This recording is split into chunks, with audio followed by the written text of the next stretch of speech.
They used to tell me I was building a dream with peace and glory ahead. Why should I be standing in line, just waiting for bread?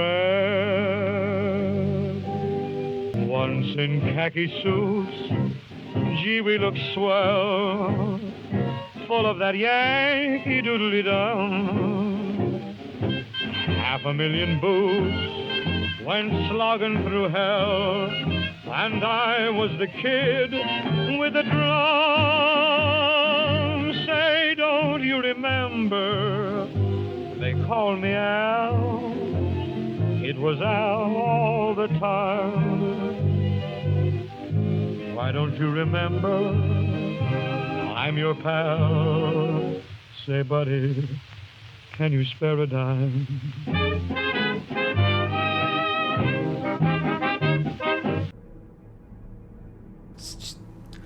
Not too sure where to send you to. Yeah. There's the hospital. Oh, I mean, the stuff you can do and stuff to investigate. I just don't have as an obvious one in mind for you two. But we'll do some scenes with you guys anyway. If Alan pops in, he can get involved. And if not, I'll just do like a separate one with them another day. Alright. Because I missed 2 fucking game sessions in the past week already. I'm not missing another one. Fair enough, fair enough.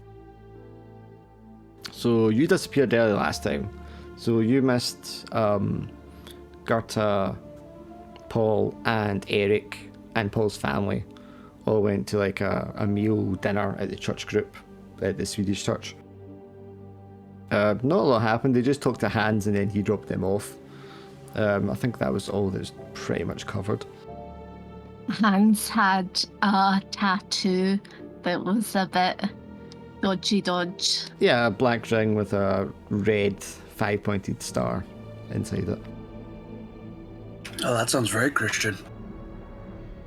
Or Catholic, or whatever he is. Yeah, he's like hiding it from his dad and stuff like that. He's got it on like that back his wrist, or the lower part of his arm.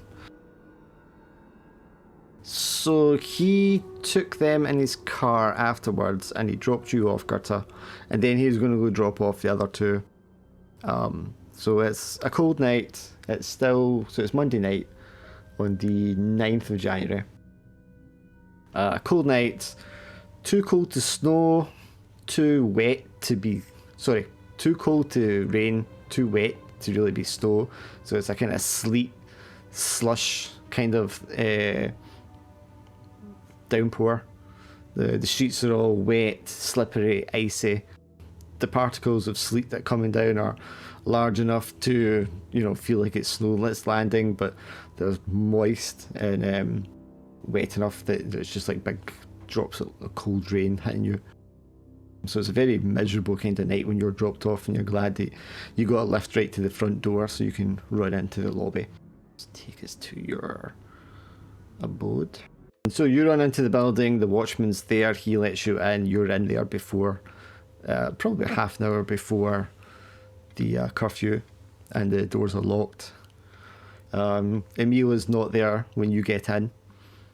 If you stay up to past curfew time, she will not come home in time for curfew. Elsewhere that night, Rocky, you just kind of found yourself outside the hospital in a daze, more or less. I just peeked it. I just peeked it, so yeah, I'm a little out of it. Yeah. So would you just kind of like wander home, just kind of like find yourself home, or did you not want to go home because of the police and stuff? I think for the first few bits, while I'm kind of like still reeling from what I saw, I think I probably like sort of autopilot just walking to my house. Like I don't even go to the car. I just walk, and then like the more I keep on turning it over in my head, what I saw, what I heard, Angela's got something weird inside of her. The doctor's in on it, and he's he's agreed to help take it out, and she'll be okay if I let him take it out. I'm caught in a very confusing situation, and like the more I think about it, I probably like remember, oh shit, I can't go to my house, so I probably head to the closest place that I know to get drunk. Like I need something to calm my nerves right now because I'm really high strung. Okay, so you just find yourself in a late night speakeasy. Late night on a Monday night. It's only the hardest of drinkers that are really there. I guess it's not much of a party atmosphere, but it's fairly warm, and it's somewhere you can kind of just drown yourself and blank out all the weirdness and kind of become numb to it. In your sort of dazed state is probably the most appealing thing you could do at the moment. Yeah. What about you, Gerta? Is there anything you want to do when you get home and you realise Emil's not there and she's not made it home for curfew for like the second night in a row? Well, I go down and I speak to the lobby guy. I completely forgot if we gave this guy a name or not. Sure, yeah, I mean, he's a fairly affable guy. Let's say he's sort of like mid-30s. Quite a stocky looking guy. But very friendly. He can be quite stern. He's got that sort of air about him that, you wouldn't want to be on the wrong side of him. But he's very polite, well-mannered. He takes his job quite seriously. So, yes, you see downstairs. He's like, good evening, miss. Is there something the matter? Hello. Have you seen Emile? And she came in tonight, No, there was only 2 girls that came in after you, Miss Nordstrom. Emile was not one of them. I've locked the front doors now. But I'll be sat here at the lobby. If she turns up, I'll make sure she gets in safe and sound. Thank you. Pulls out a newspaper and sits back in the chair behind the desk. Lights a cigar and just kind of like sits back in a relaxed pose. You walk up the stairs to your apartment, walk back in the door that you left open, and the apartment is dark and empty. Just a couple of lights fizzling away at the side. Do you have like It's late, so I decide that I'm just gonna go to my bed. Sure. Do you have like a set time routine schedule you kind of aim for? Usually about 10 o'clock. Oh, as early as that? Yeah. I was thinking curfew would probably be like 10:30. Okay, well, 11 o'clock then. Sure. You get into your nightie, and then I take it you and Emil have like separate rooms, don't you? Your own little kind of bed set. Yes. Do you recall the night before you had a nightmare as well? Or is that a sort of dream that you've only kind of half remembered and already forgotten about, given everything that happened in the past day? I don't remember any dream. Sure, okay. Yeah, Rocky, so you're in this place, there's a bunch of guys and a handful of women. You're in there for an hour or so and the place starts to empty because people, are going to be going out for work the next day and such. And it's fairly subdued. There's no bands or anything playing tonight. There's just you and maybe 8 or 10 other guys that are kind of like sitting around. Some of them are obviously they're kind of on their own, but they're sat beside talking to someone else at the bar. There's a group of 4 of them that are there together clearly, and they get their cards out and start playing cards in the corner of the room. I imagine you've picked this place because this is a place will just stay open until there's no one left. Yeah, probably. Even though I'm drinking, I'm kind of numbing the weirdness of it. I'm still just like trying to make any sort of sense of it. Try to figure out what I can do about it, about the whole situation. Yeah, running it over and over your mind, but the more whiskey you drink, the more difficult it becomes to even try and put it together, to try and give it a structure that you could find a path to work your way out of it.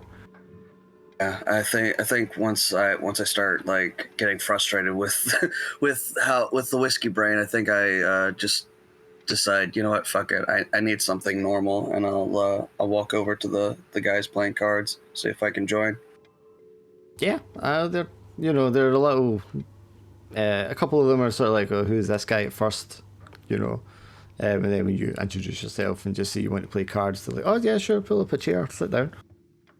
We're just they tell you the stakes, how how high it is to enter and stuff like that. They're just betting for small amounts of money, nothing serious. Yeah, that's fair. I'll take it. Sure, when you sit down, they ask you, are you feeling all right? You don't look too well. No, just having a rough couple of weeks. Yeah, that kind of opens up a conversation from each of them pitching in their woes that they've been suffering in the last month, weeks, years. And for the next hour and a half or so, you are just deep in a back and forth about everything that's wrong with the world and your personal lives. Some of them offering up, right. some of them offering up a lot more about the personal lives than you yourself would be comfortable doing. Gerta, you? Yeah. Sorry, you go. I was just gonna say, yeah, misery likes company. Yeah. While he's kind of, using people to alleviate his mood, Gerta, you just sink into deep sleep. It's been a long day, a somewhat stressful day for you. Are you like playing things over in your mind when you go to sleep, or are you just quite content just to hit the pillow in the land of Nod? I think she had a really nice day for the caroling service. I think she was like, she's feeling chilled. And the guy that was pulling his gun out on Rocky? I think she's like totally forgot about that because of the caroling service. I think she's more thinking about the tattoo, about his tattoo, Hans's tattoo, and trying to figure that one out. Did we roll for your occult when you saw his tattoo before? Can't remember. No, I don't think so. Do you want to roll for it just now? I think it'll be 2 dice for you. Yes, I mean, you've definitely seen the 5-pointed star, the pentagram, as an occult symbol in the studies or the past experiences that you have had. So it was something that you might find quite worrisome, because you're also piecing together the bits of information when he's talked about people that are, very open to things that he's not normally open to in the group that he's in. The way he was saying that they were, talking about different viewpoints that are questioning morality and religion and, aspects of Christianity that he and his father obviously practice. And how it's given him maybe an alternative point of view on some things. Yeah, I'm considering going with him to one of his group sessions, but I might take people along with me.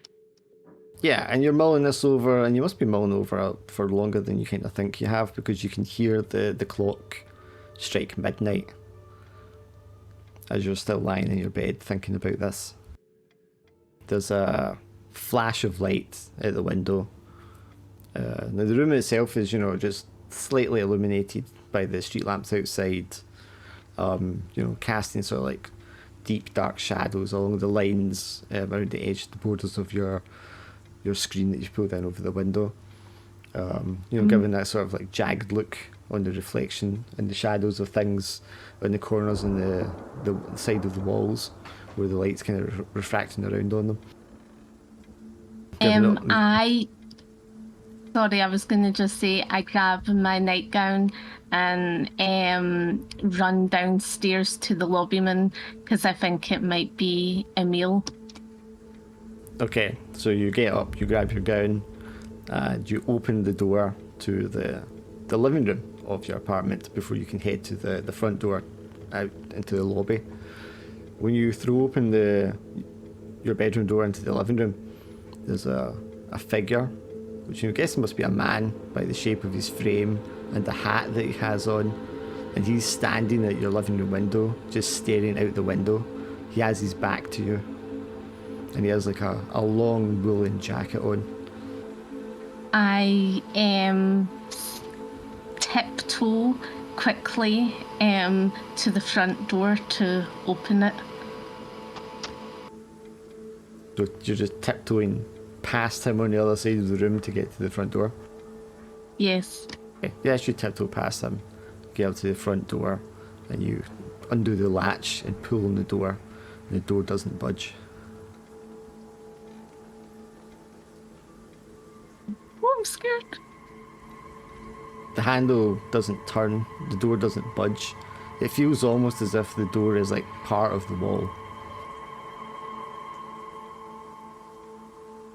I run to the bedroom door and shut the bedroom door.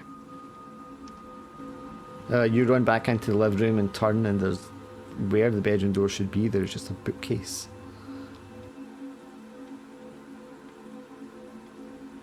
It's not a piece of furniture that you possess in this apartment.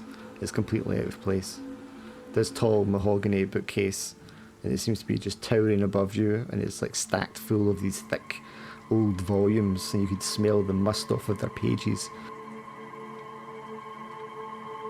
There's another flash of light and then a crack of thunder from outside, and the shadow of the figure standing at the window behind you is cast over you against the wall as the lightning flashes. Who are you? The figure remains silent, staring out of the window with his back to you.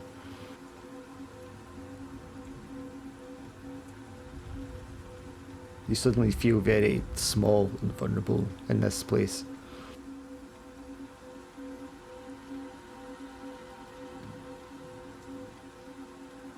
Can I try the door again? Sure. You run back over to the front door, and now there is no door there at all. It's just a blank wall at the end of the passage. Wake up, Gerta! Wake up! Wake up! You turn It's around. only a dream. The man is standing about 5 feet or so behind you. His shoulders, well, he's like standing a head and shoulders taller than you are. He has the hat on, and he has the large jacket framing himself. But where his face is just a mess of like scar tissue, as if his face has been ripped off and then healed over without any features. There's no eyebrows, there's no eyes, there's no nose, there's no mouth. I noticed that I've got some perfume spray in the living room. Can I lift it and then squish it on him? Let's see, what you're going to roll to get past him though. Are you athletic? I'm athletic. Okay, you can roll 1 dice for that.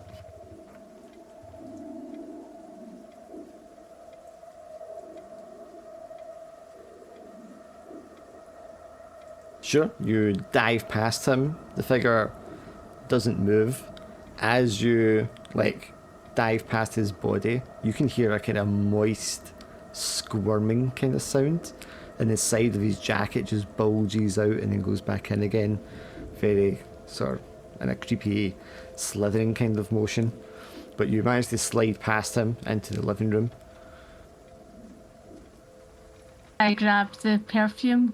I'm able to grab the perfume. Sure, you grab a bottle of perfume off the table and you turn around your back to the window, and the man is now standing in the middle of the room, facing you. Can I just start squishing him with perfume? Yes, you start to spray. It's got alcohol in it. Okay, So. you start to spray it profusely in his direction, and that sort of like moist squirming sound, you can hear it again, and his whole jacket kind of bulges out and swells, and then the jacket splits open down the middle, and you see this large vertical orifice with all these hundreds of tiny little squirming fronds down the other side of it. I just keep squishing the perfume. The bottom half of him kind of like lurches out from his body, and the head and the shoulders fall backwards, and this orifice lunges forward like a mouth, and like snaps itself around you. You can feel the stinging from the fronds as the venom numbs you. Can I put the perfume on myself? You can start spraying yourself with perfume. It's doing this, yeah. Yeah. You can feel the massive muscular gums of its lips crushing you and swallowing you and sucking you inside. Can I just like try and escape? You claw and scratch and squirm, but you're numb. You're like so full of pain from the stinging that it's numbed your nerves, and all you can feel is the uncomfortable pressure pushing down on you as it pushes you inside and crushes your bones inside your body. The last thing you feel is the acid as it begins to dissolve your skin inside its belly. Jesus Christ. You want to roll 1 dice for me for stress? You're going to take a stress, and then you're going to wake up.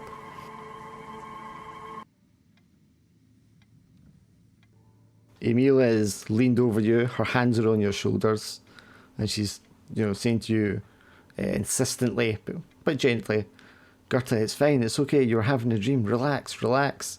Your body is covered in sweat. Your sheets are all covered in sweat, your heart's pounding in your chest, you're breathing hard, and after a moment you realise that you're actually screaming. Oh. Emil, you're here. Thank goodness. Standing behind Emil is a man with a fedora jacket. It's a jacket and a fedora hat. He has a thin black moustache above his lips, and he has a cigarette in the corner of his mouth. And he's saying, just hold her down, Emil. It's a slight kind of, it is an accent that I cannot do, but it sounds like a very New York, Brooklyn kind of accent. Get him out of this room. Get him out of this room. This is a ladies' apartment. Get him out of this room. Emil's like, Gerta, it's fine, it's fine. We heard you screaming. We ran upstairs. Are you okay? It was just a dream. He was in my dream. He was in my dream. You keep away from me. You keep away from me. She turns, and looks up at the man. That's you've never met Roscoe before. How could you possibly be dreaming about him? In my dream, you have to. He has to go. He has to go. Emil, you have to get him out of my house. Oh, okay, calm down, Gerta. I'll take him outside. He just came in to make sure everything was okay. And the man pulls a cigarette out of his mouth and blows the smoke. He's like, gee, doll, you need to relax. Did you do anything to me, Emil? What? No, of course not. We just got here. Why were you holding me down? Because you were kicking and screaming and rolling around. Why was this man over me? Roscoe was just walking me into the lobby when we heard you screaming. What's going on, Emil? What are you talking about? You can smell alcohol off her breath. Look, Gerta, I'm going to walk Roscoe down to the lobby, okay? Just wait 1 second. Sit down, we'll make you some coffee. I don't want coffee. I want a glass of gin. Gerta, you don't drink.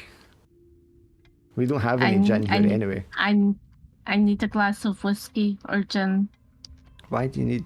What? Just relax. Just have some water. I'll be back in a second, okay? And she puts her arm around Roscoe. I don't want water. I want a glass of gin or whiskey. Right, okay, relax. I'll be back in a moment. She hooks up arm around the man, and he's kind of tisking as they walk over to the front door. You can hear them whispering, and she's saying to him, I'll call you later. And he's like, you need to keep an eye on her, she's kind of crazy. And she's like, no, she'll be fine. And he goes off and she closes the door behind him and comes back into the bedroom to you. I know you have whiskey, Emil. Where's that flask? Where's your secret sip flask? I don't have any whiskey, Gerta. What are you talking about? I'm going down to the lobby You to can't see go if down the the guy lobby. has It's after curfew. I don't care. I want some whiskey. So this is very out of character for you. So she's like getting really concerned for you now. She's like, Gerta, what the hell are you talking about? What's happened to you? Was it that man with the gun today? Did he say something to you? I don't want to talk about it. I just want you to get me a glass of whiskey. Can you do that? Can you go to the lobbyman and just ask for a glass of whiskey, please? He's not going to have a glass of whiskey. He works for the church. Oh, come on, Emil. You can smell it off his breath. No, you can smell it off Emil's breath. You didn't smell anything off the guy. Or the guy downstairs. Have you got your secret flask? You have a secret flask. I don't have a secret flask. Yes, you do. We went out for dinner at a club. I don't have any alcohol on me, Gerta. You know I don't keep alcohol around the house. Well, just get me a coffee. Right, well, why don't you sit down? Tea. Yeah, why don't you sit down? I'll make you some nice herbal tea. Okay? Like you're covered in sweat. Why don't you change into something dry? I'll find you a towel. So she goes in to the. I imagine your kitchen is just a little side cupboard thing to your living room. She goes in there and she puts the kettle in the stove until it's whistling, and then she pours out a tea for herself and one for you. What? Emil, you're playing with fire going out with this man. I just don't understand it. Why do you have to, and you bring him into this house? Oh, you know. Roscoe is a very considerate man. We heard you screaming from all the way downstairs, and we came running up to see what was wrong with you. I don't care, Emil. You should have came up, not him. Oh, okay, I'm sorry you feel violated, but you're just concerned.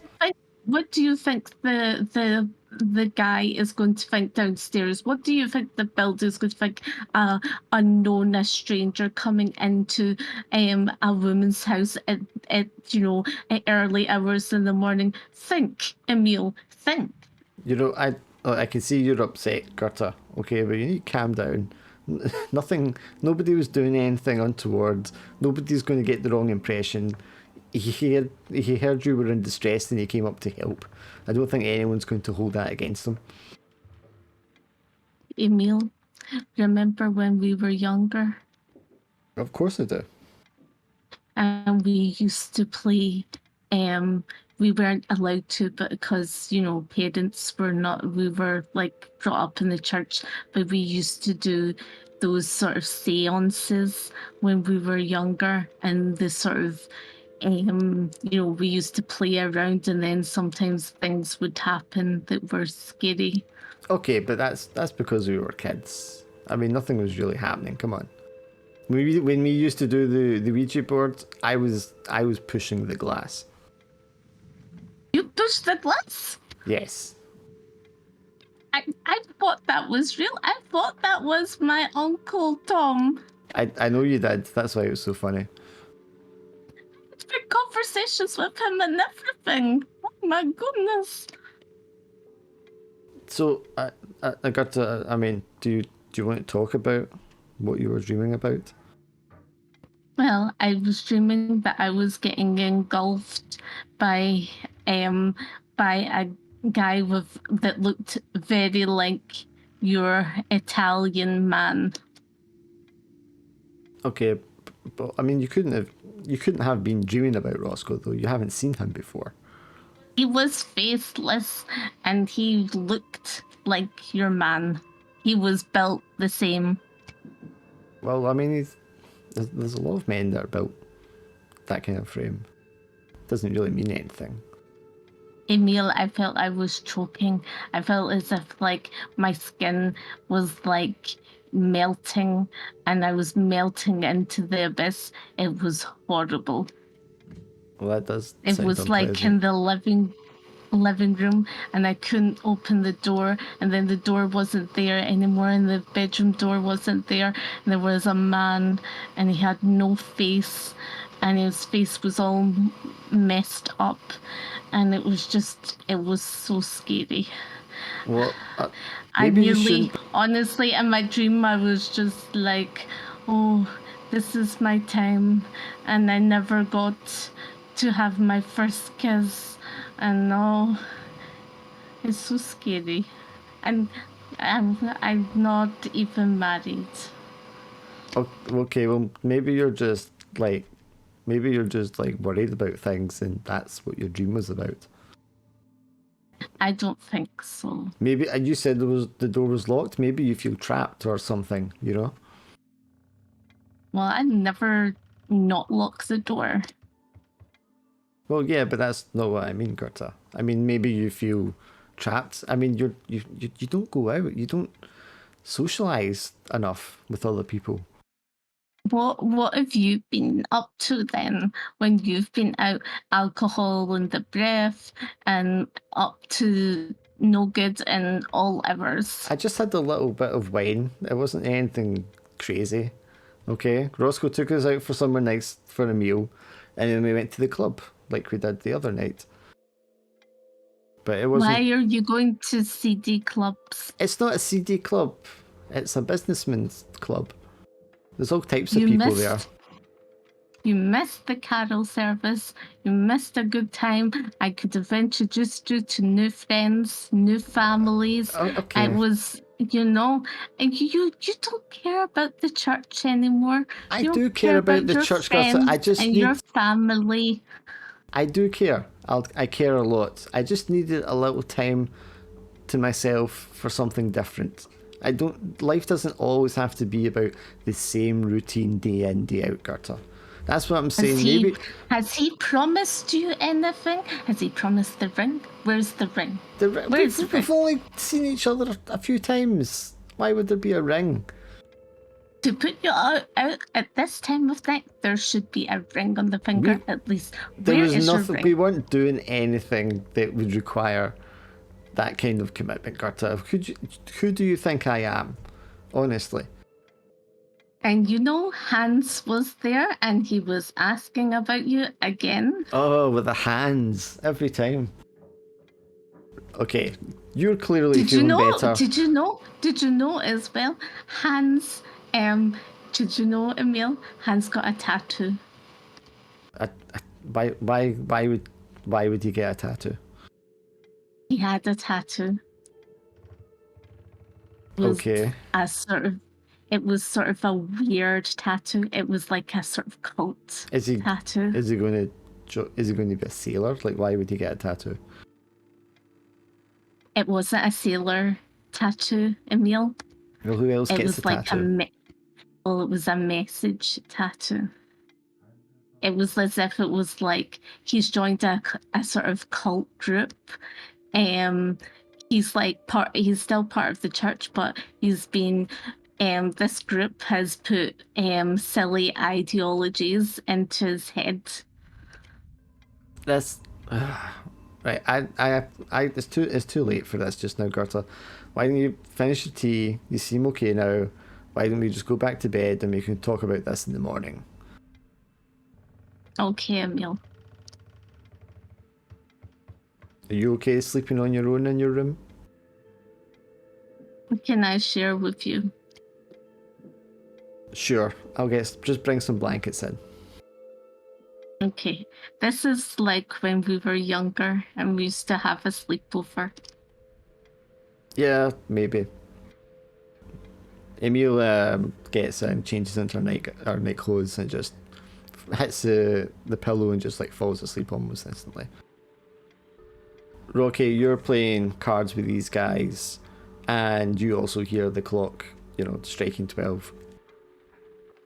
Several of the guys like check their watches, and they're like, ugh. Two of them get up and they're like, oh, we better head off. Got work in the morning. The wives are going to wonder where we are. Plus, you've taken all our money anyway, and they slap you in the back. Yeah. Yeah, best not to keep them waiting, you know. Was fun playing cards with you guys. So, yep, and they take like a good 10 minutes before they're actually out of the place, but it's just you and one other person and the bartender left in the room at that point. The other person is sat on the end of the bar, smoking a cigarette, nursing a whiskey. The bartender is standing at the other end of the bar, just trying to make themselves look busy. Yeah, I think I'll take one last drink and then I'll probably be ready to leave. Sure, you step up to the bar and you motion for the guy to order a whiskey. And you look over to the man at the end of the bar, and he's not slumped over, but he's like deep into his arms and elbows, you know, just like leaned over this drink with this smoke in his hands. And not for the first time you recognise Mr. Carver, Nancy's husband. Fuck. He seems to only be sort of like half conscious, maybe just really, really drunk. He doesn't look up at you, and he doesn't seem to have recognised you. So I'll ask the bartender, like, you know, what has he already paid for his tab or? who, that guy? Yeah, he's all paid up. Okay. Just quickly drink mine, and then I'll walk over to Carver and cautiously, but I'll try to, like, you know, pat him on the back and be like, "You all right?" Do you have understanding or charismatic? Yes, that I do not. Do you have charm or flattery or respect as interpersonal skills? I don't actually. Okay, so you can either, well, if you want to roll a dice, you will need to roll with your dark dice. God, I'm already at 4 stress. Fuck it. Well, it's going to be hard for you to take more stress. And it's just the one dark dice, or? Just one, yeah. Yeah, well, the good news is you don't take stress unless you want to add a second dark dice and roll them. No, I think I'm good. Yeah, you walk over to him as gently as you can and kind of reach out with one arm and say, "Okay, you know, Mr. Carver, you know, how are you doing?" He takes fright when he turns sort of like haphazardly in a daze, very kind of sludgedly almost, and then when he recognises your face, he takes fright and he kind of just falls off of his stool, knocking the glass over on the bar and sending the cigarette flying off to the side. There's just a split second, just the way he falls, that reminds you of Nancy, like falling into the drinks tray. Just the exact same sort of pose and motion, just a flash of it before he like falls and hits the ground. Yeah, Rocky will hesitate for like half a second and then just try to shake it off. Like, nope, alcohol's still in my system. I'm not feeling this. But he'll kind of try to reach down and help Carver up. Trying to, at least. He like stretches out with one arm and sort of like waves it away while he's shaking his head. I don't need your help. Well, like it or not, friend, this is all you got. I didn't ask for any of this either. You come here and drown your gout. Yeah, trying to. What about you? The least you could do is be a man and tell me what you did to her. I tried to save her. Then why did you leave her? The cops said you ran away. Because they would have thought the same thing you thought, that I killed her. Then what happened to her if you didn't kill her? I don't know.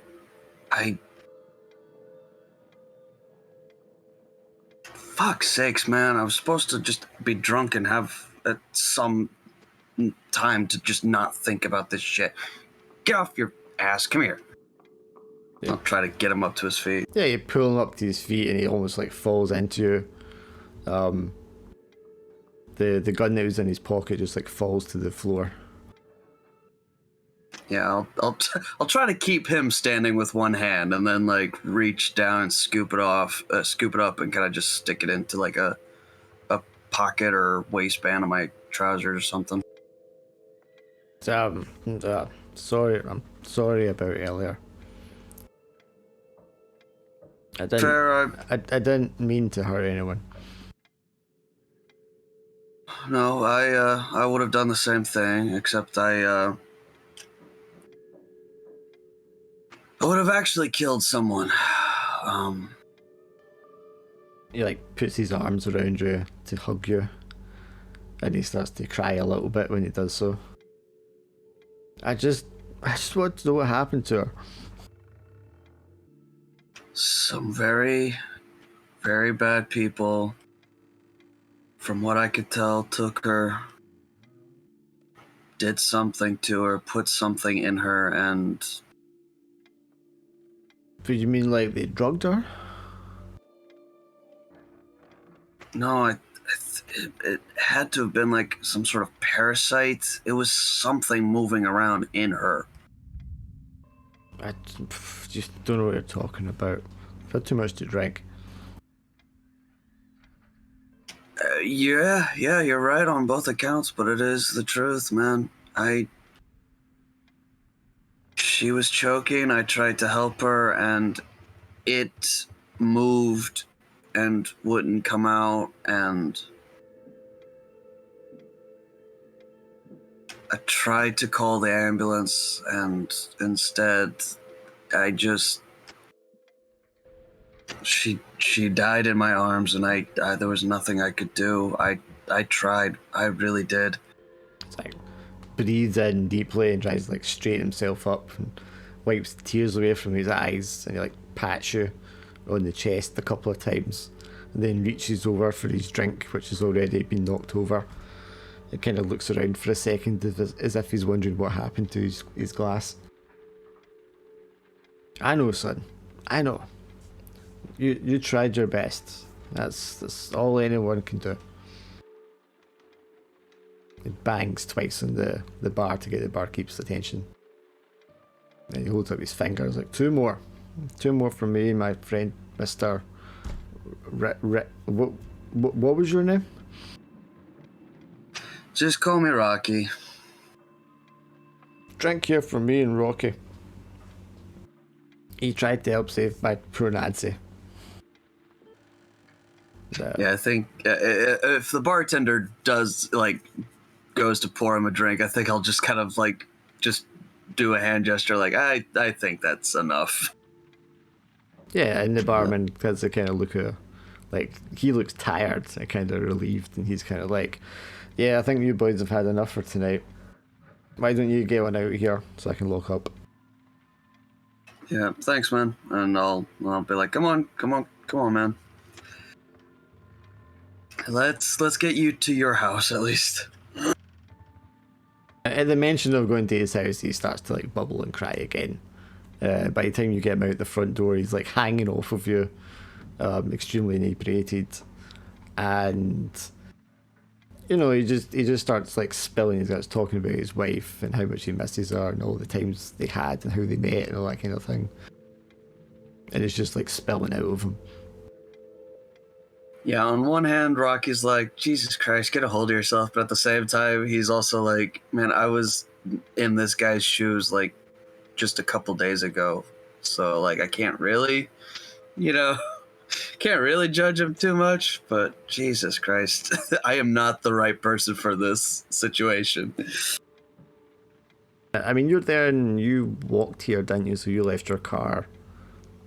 Yep. At your apartment, actually, is where you left it, because you took the doctor's car to go to the hospital. Oh shit, yeah, that's right. So he does have his car parked on the street here.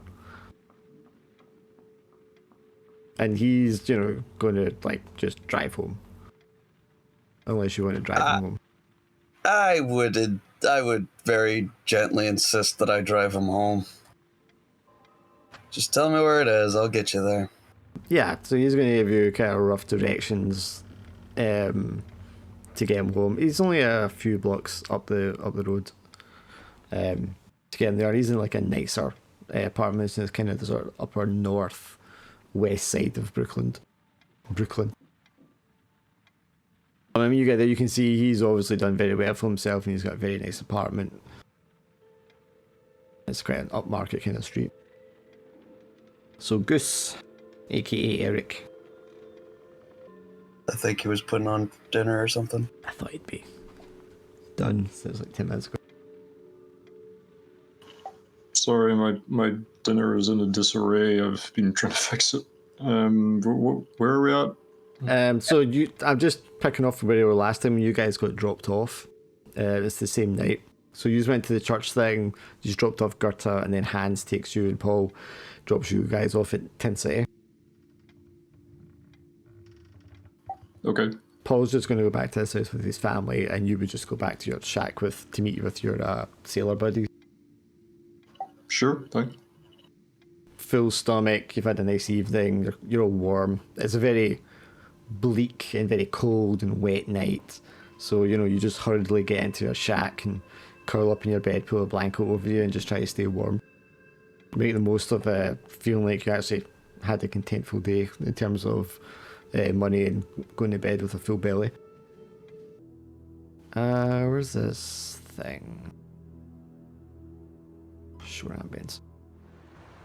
But for you get home and you curl up, well, I say home, your little shack with the guys and curl up and you go to sleep and you have quite a peaceful night. Nothing kind of like untoward really happens there. The next morning is Tuesday morning on the 10th of January. It's still cold and wet. It's a very dark morning. And this is going to be the morning that Sven's funeral is due to happen. So Gerta, you have the morning off to attend the funeral ahead of time. So I'd assume you'd have asked for that. Rocky, you wake up and you end up just crashing on the couch at the Mr. Carver's because, there's no really any point to you going home. You just kind of lay him down in his bed so he doesn't like choke on his own vomit or something like that, and you just like crash out on his couch. I suppose, Rocky's not planning on going to the funeral. I think Eric was planning on going to the funeral. Yeah, I think I would probably want to be there. You have Ollie, Jens, what was the other guy's name? Michael. Oh, yeah, that was it. Okay, so when you get up in the morning with those guys, they know you're going to his funeral, and maybe one or two of them are going to go as well. But it was Jens that went with you to the docks before, wasn't it? Yeah, it was, yeah. Okay, so he's going to be the one that pitches, that equipment's still there, and it's got to be worth something. I think maybe today someone should go to the address that it was supposed to be delivered to and maybe see if they still want it delivered. Like maybe we can sneak it out of there so they don't have to pay that customs fee, and maybe we can get some money for it. That seems reasonable, yeah. And then if they don't want it, perhaps we can find someone else to sell it to. Sure, even the scrap metal, I guess, is going to be worth something. Yeah, definitely. So if you're going to that funeral today, I'll ask around to see if I can find a truck or a driver. See if he wants in on it, so we can actually transport it. Yeah, I would definitely need something to deal with the weight of it. It did look pretty heavy. But if someone's going to go speak to and I'm assuming that whenever you guys are talking together, you're talking Norwegian. So yeah, to be like, well, Eric, you're like probably the best English speaker here. You should probably be the one to go to the address and ask if they actually want to receive the equipment, because obviously it was a few years ago it was supposed to be delivered. Sure, yeah, I can look into that. Alright, well I'll meet you back here after you've been to your service, and I'll see if I can get a hold of a driver. Okay, sounds good. So Gerta, you get up. Emile is kind of late to rise again. She's not going to the funeral, she is going to work. The rest of your night passed without any more nightmares. So when you get up, Gerta, Emil is kind of just getting out of bed and starting to get ready and dressed for work. Enjoy work, Emil. Yeah, please say hi to everyone for me at the funeral and express my condolences. It's never a happy thing when someone passes. Yes, but you could be there. Well, I don't know the man. I don't do all the charity work you do, Gerta. I don't know them as well. Plus, I was late for work yesterday. I really think I should be on time today. Suit yourself. Yeah, but are you okay after last night? I'll be fine. All right. Well, you take care and tell Hans I was asking after him. I'll need to make sure. You still Sorry. to see that. You need to see that tattoo. It's just a tattoo. It's wild. Okay. You really need to come out sometime with us, Gerta, if you think someone getting a tattoo is wild. Mm-hmm. But she gets her stuff together and she's going to head out to work. Yeah.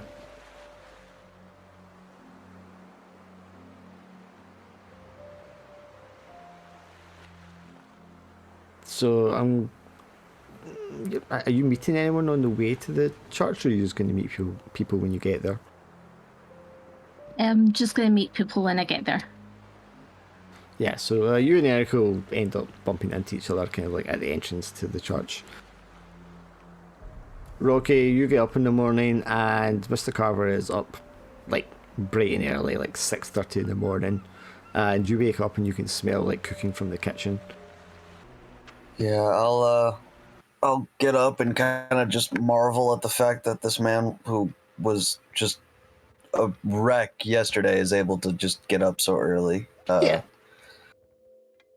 Not just get up Oh. early, but he's up very smartly dressed. Yeah, he looks like he's ready to go into the office today. Jeez. All right. Yeah, like I said, I'll follow my nose to where, hopefully wherever he is, and I'll just be like, morning, Mr. Carver. Glad to see you're doing well. Yeah, please call me Howard, Rocky. That's not your real name, is it, Rocky? Surely your parents didn't call you that. Well, no, but that's just what everybody calls me, and I don't mind.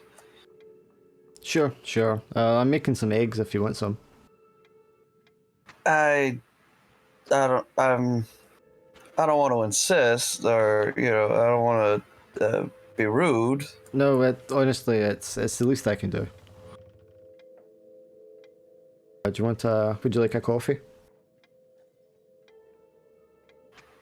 Sure, yeah. Gets the pot of coffee, pours out a cup each, gets the eggs down, sits across from you in the table in the breakfast room. And at this point you realise just how grand this apartment actually is, because he has a separate breakfast room, which is separate from the kitchen that he was cooking in. You notice a lot of his furniture is very expensive, antique looking. The curtains are very expensive looking. There's a lot of artwork hanging around in the hallway and in the rooms. So he's obviously, done very well for himself. You've got a nice place, Howard. What do you do for a living again? Oh, I'm actually retired. I used to work for the Bank of the United States of America. Wow. Yeah, before the crash, it was a good job. I had some solid investments, so I was able to retire when things started to go south and the bank, went bust. But Sounds like you got out just in time. Yeah, it was quite fortunate. Obviously, most other people weren't quite as fortunate, but it was enough for me and Nancy to see out the rest of our days. And there's a kind of awkward pause after he says that. But I meant to ask him, how is the search for your own wife going?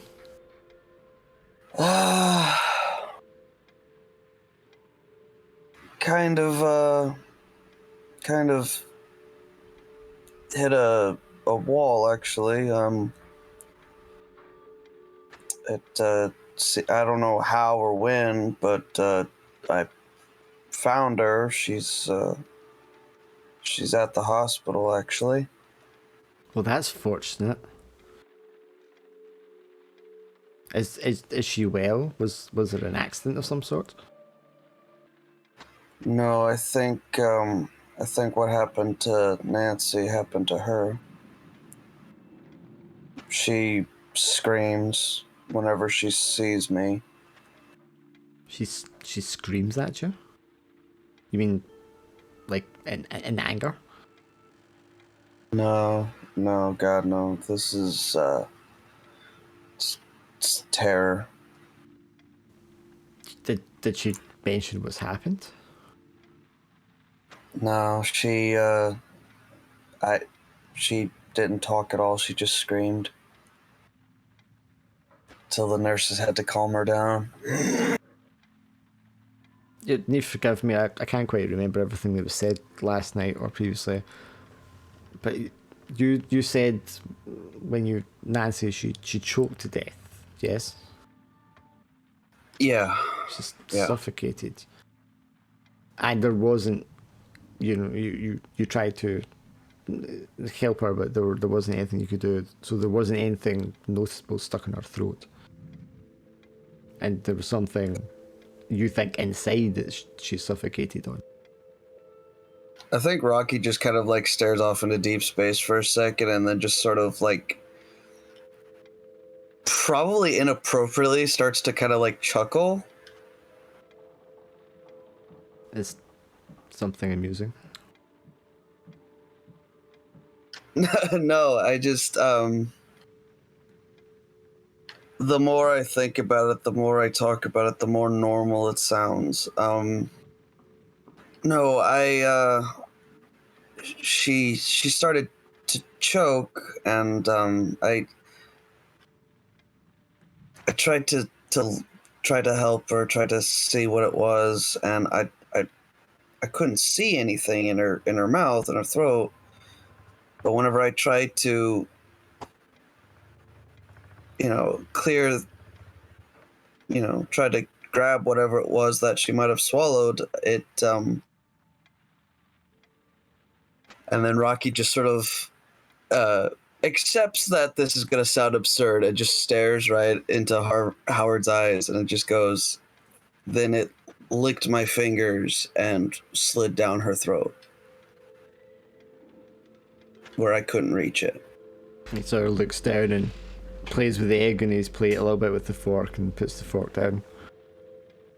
Rocky, I've been to the morgue and they have performed an autopsy on Nancy. Or they had, they said. And they didn't find anything unusual in her cavities at all. They told me that they think that she had been strangled or smothered. So and forgive me for this, but I just have to ask you again, Rocky, are you sure that it's not possible that in a panic or, by mistake, you've somehow inadvertently blocked her airwaves and that's contributed to her passing? What about the blood? The blood? She choked to death. They told you she was strangled. Yes, that's what the coroner said, yes. I went back to my apartment. There was blood on the floor where there wasn't supposed to be blood. Blood like she's been stabbed or shot? Like something was taken out. I'm just struggling to understand, you keep saying there's something inside her. Like, what could have been inside her? You mean it's like some kind of parasite? Parasite, demon, I don't know what. Okay, I'm not a doctor. I'm not a very educated man. Something was inside of her and it choked her. And now something's inside my wife. And Oh. if I don't let the doctor work on her, she dies too. Oh, okay. So, your wife. Sorry, what was her name again? Angie. Angela. Angela. So, Angela's in the hospital just now, and you think, well, I mean, she disappeared along with Nancy, pretty much, correct? And the same thing has happened to her, but the doctors have caught it early. So, have they been able to tell you what it is? This whole fucking thing is crazy. The doctor knows what it is, but he doesn't tell me, and Well, why would he not tell you? You said they were going to. You said they were going to remove it. Surely they know what it is. all that he, so I have no idea. I really don't. Perhaps we can go to the hospital and I can speak to this doctor. Maybe he'd be a little more forthcoming, given what's happened to my own wife. Perhaps they can contribute some knowledge to what's going on. Yeah, that's Jesus Christ, that's a great idea actually. It's settled then. Well, after breakfast, we'll go to the hospital, we'll speak to this doctor, and we'll get things straightened out. And that sort of reassurance about having something to kind of do and affirmative action to take seems to put him in a better spirits. Meanwhile, I'm still about to just snap. Oh yeah, you're all twitchy and 5 stress. Okay, so Gerta and Eric, you guys arrived there early in the morning. It's a 9 a.m. service for Sven Anderson. There's not a lot of people here. This was supposed to be a pauper's funeral, so it'd be like first thing in the morning, just get it done quickly out of the way. But someone has obviously put some money down because there's like ornaments have been set out. There's quite a high quality looking coffin sat out. Closed casket obviously because it's a Protestant church. And there's like several wreaths which seem quite out of place for this kind of church and the kind of sparse decorations and stuff it usually has. But besides yourselves, I think Ollie and Michael are coming along, and Sven's friends, I think there was 4 of them in total, are also sat at the pews. But besides that, it's just you guys and Hans Hans's father who's giving the service. So Hans is playing the organ when you arrive. And Gerta, you can see Eric, you recognise him as you are coming into the building. Hello, Eric. Gerta, hello. I'm sorry that we have to meet again under such circumstances. Yes, it's such sad circumstances, isn't it? Did you enjoy the carol service? Yes, it was. It really brightened up the evening. I very much appreciated it. Thank you. Poor man, he wasn't very old, was he? No, it's a hard life for us out in Tin City. Unfortunately, I think he was a man old before his time, I fear. I had the worst dream last night.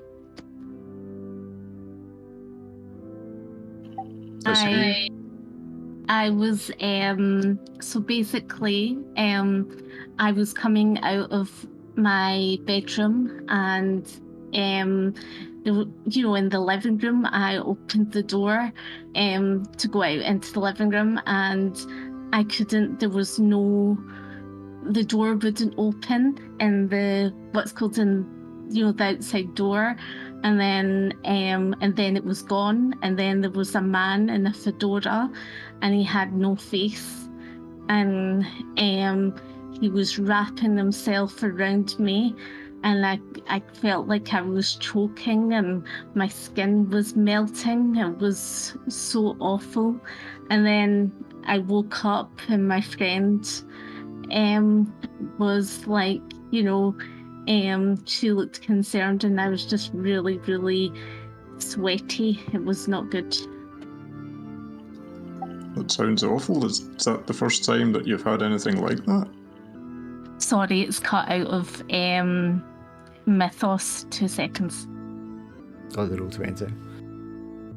Yeah, that's no problem. Yeah, that was the first time I had that dream. It was very unnerving. I think there's something in the air at the moment. It seems to be affecting us all. I think it's been a time of great stress, though, and I think we've all been a bit on edge with everything that's happened recently. So hopefully it doesn't happen again. There's a dry sort of coughing sound, and this very small, frail man with a bowler hat and an umbrella comes in.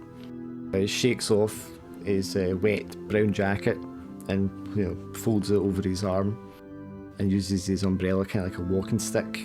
Hobbles past the two of you, giving you just the slightest kind of nod acknowledgement as he goes past. Gerta, you recognise him because he was the reporter that you spoke to briefly at the morgue. I'm not sure if Eric spoke to the reporter or saw him at all. I know Paul did. I can't remember now. I remember you mentioning him, but it might have just been when you were talking about it to Paul. Yeah, I think it was Paul who was talking to. I don't think he actually spoke to you. But you'll recognise him, Gerta, anyway, and he hobbles past the two of you and sits at the edge of one of the pews. That man, I think he's a reporter for the Eagle Gazette. Ah, I see. I hope he's not looking for any kind of scandal. Do you think there's scandal here? I don't know. There's a strange number of things happening lately. It could be nothing, but it could be something. I suppose. Bodies keep turning up in a very bad condition, and I don't know. I fear maybe something is going on here. I was really scared after that dream. I kept thinking of, that woman, Nancy, and Rocky's wife. I was thinking that could have been me. Of course, you don't live alone, though. You have a roommate. I mean, can you stick together with her as much as you can, just in case? I feel these days that she's a part-time roommate. She's out with her boyfriend. This was the thing as well, which was super scary, Eric. Her boyfriend came into the apartment, and boys aren't allowed in the apartment, and and he was over me as well, and she was holding me, and I just felt a bit sort of really scared, like there was something that, my body was just kind of like, there's something wrong with this. I don't feel like I don't feel right, if you got what I mean. I feel like there's something wrong since that dream. I see. Have you spoken to a doctor or anyone about this? If you're feeling unwell, I mean, it sounds like you're under a lot of stress at the moment. I think I'll speak to the father after the service to see maybe his words will help me. I trust so. So did you know Sven long? Not for very long, no. But you know, we tried to stick together as much as we can at the encampment, and especially from another Scandinavian sailor. I think we feel a certain sense of maybe not quite family, but a certain kind of camaraderie with each other. So it's a sad thing to see one of our own go in such a sudden way. But yes, I didn't really know him well, though, unfortunately. Did you find it odd that there was a man that came in and paid for his funeral, and and look how beautiful the service looks. This is not a Tin City funeral. This is New York City boudoir. Yes, I was quite surprised about that. I was wondering if maybe it wasn't some of your connections through the church that put up money for it. If not that, then yes, that is a strange thing. I don't know. Who must have paid for this? Yeah, it looks like it looks like a fancy event for someone passing. I walked in there and I was like, am I in the right event? It looks like Party Central. I mean, we could speak to Sven's friends about it in case they have any idea, but I don't know. Dare I suggest maybe we should ask your friend, the journalist, if he might know anything about this at all. Yeah, maybe we should go over and speak to him. We could ask him after the service, sure. So the Deacon Kruger, he steps up to the pulpit and he says, could all sit down, please? And he begins to give the service. Says, we're all here today to say goodbye to Sven Anderson, who's taken from us far too early. And he just goes into, a sort of default setting kind of sermon for everyone. Mentioning how, he's so far away from home, it's so sad that his loved ones can't be here. But through the gracious charity of Mr. Brill, and he motions to the back of the room at that point, and you turn around and you can see there's a man standing at the back of the room in a very smart three-piece suit, in sort of dark blue in colour. And you don't know when he came in or how long he's been standing there, but he just kind of gives a nod. He's got his hat off and he's holding his chest already. So we thank Mr. Brill, for paying for the funeral and for putting up the costs for transporting Sven's body back home to his native land so his family can have, their own service. And you can see the journalist guy pulling out a little notepad and he's writing in it as this has been said. And there's some glances exchanged between the man Brill at the back and the journalist sitting in the pews. But other than that, it's a pretty short service. One of his friends gets up and gives a little speech. They have some stories about their time together on the high seas. And within, half an hour, the whole thing's over. His friends have gotten up and they've shook your hands, thank you for coming, and they're off. The Mr. Brill in the back, he's the first person to leave just before the service is actually properly finished. But the journalist, he seems to be waiting for everyone else to finish leaving before he gets up. So what would you two like to do? That Mr. Brill seemed to be in an awful hurry to leave. I think, we should have at least thanked him for what he's done for poor Sven. I think we should run and catch up with him. We could try and have a look for him if you like, sure. Okay, so you both get up out of your seats, make your way as quickly as you can to the front of the church and step outside, just in time to see Mr. Brill sitting in the back of a car, chauffeur driven, being driven off down the street. Do we take his license plate down? And we see the color of the car, obviously, but I think the license plates of this number is probably just like 3 or 4 numbers, so it would be pretty easy to remember it, I would think. okay. Well, who would Sven know that Bose, has a car like that? He seemed to be a pretty well-heeled gentleman for sure. Did he mention having any relatives that were like that? No, I think if he'd had someone like that in his family, I think he would probably have been back home by now. Certainly if it was someone who he knew well enough that would put up so much money for his funeral. I don't know. I suppose we could try asking the journalist fellow if he has any idea. I definitely saw him writing something down when they mentioned the man's name.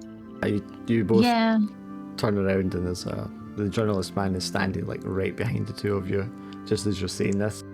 And he speaks up in a very dry and croaky kind of voice. I think I just got to turn this organ music off.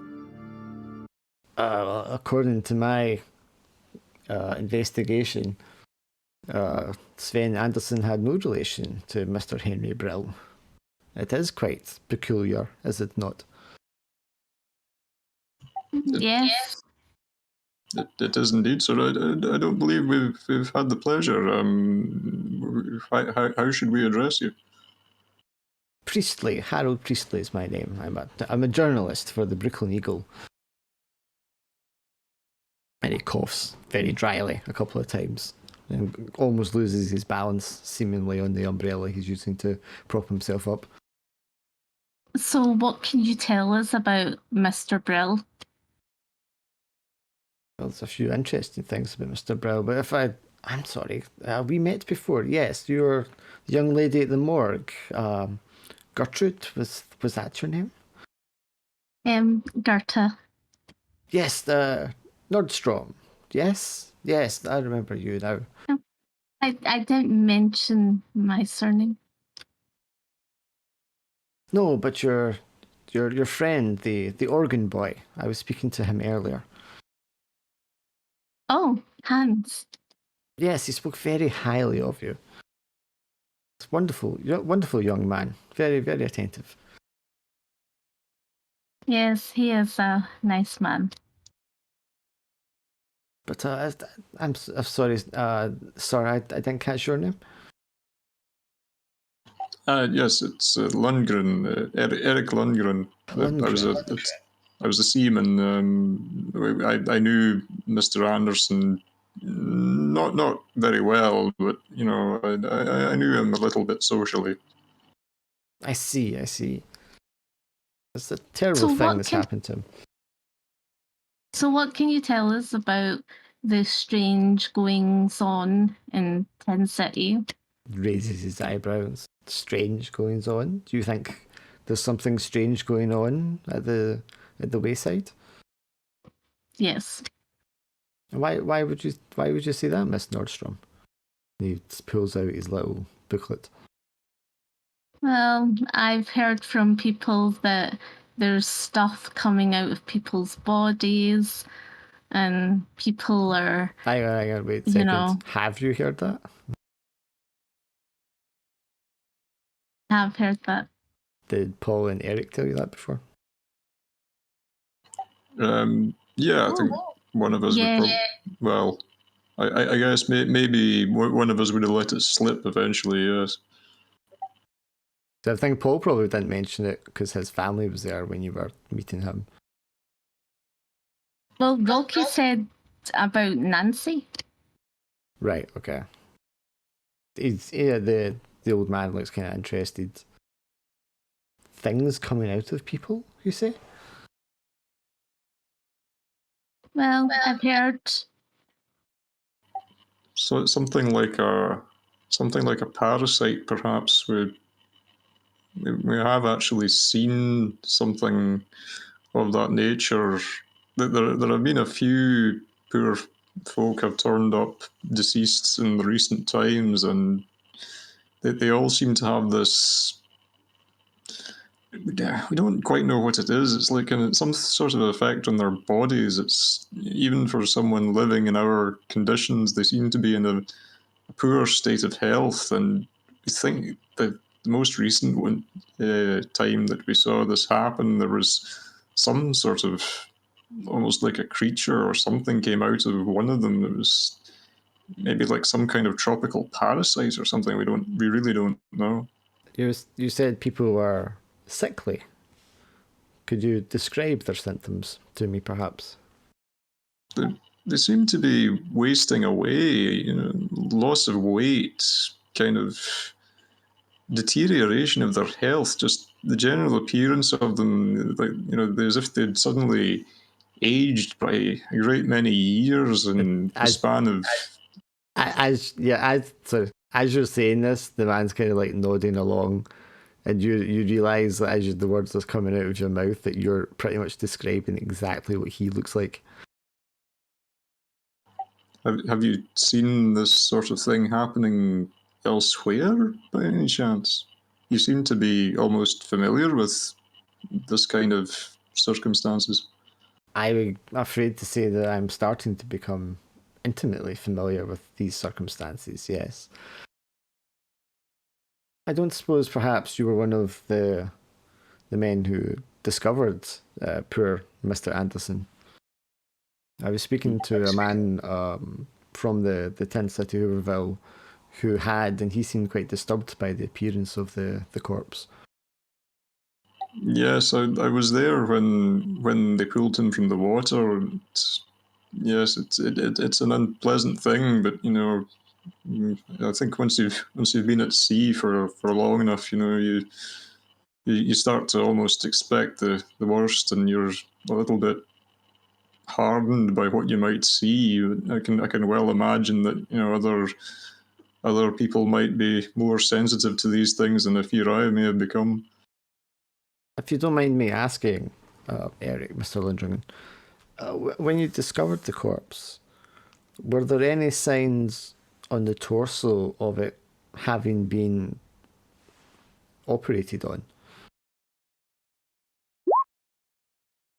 I'm afraid I really can't remember in any detail.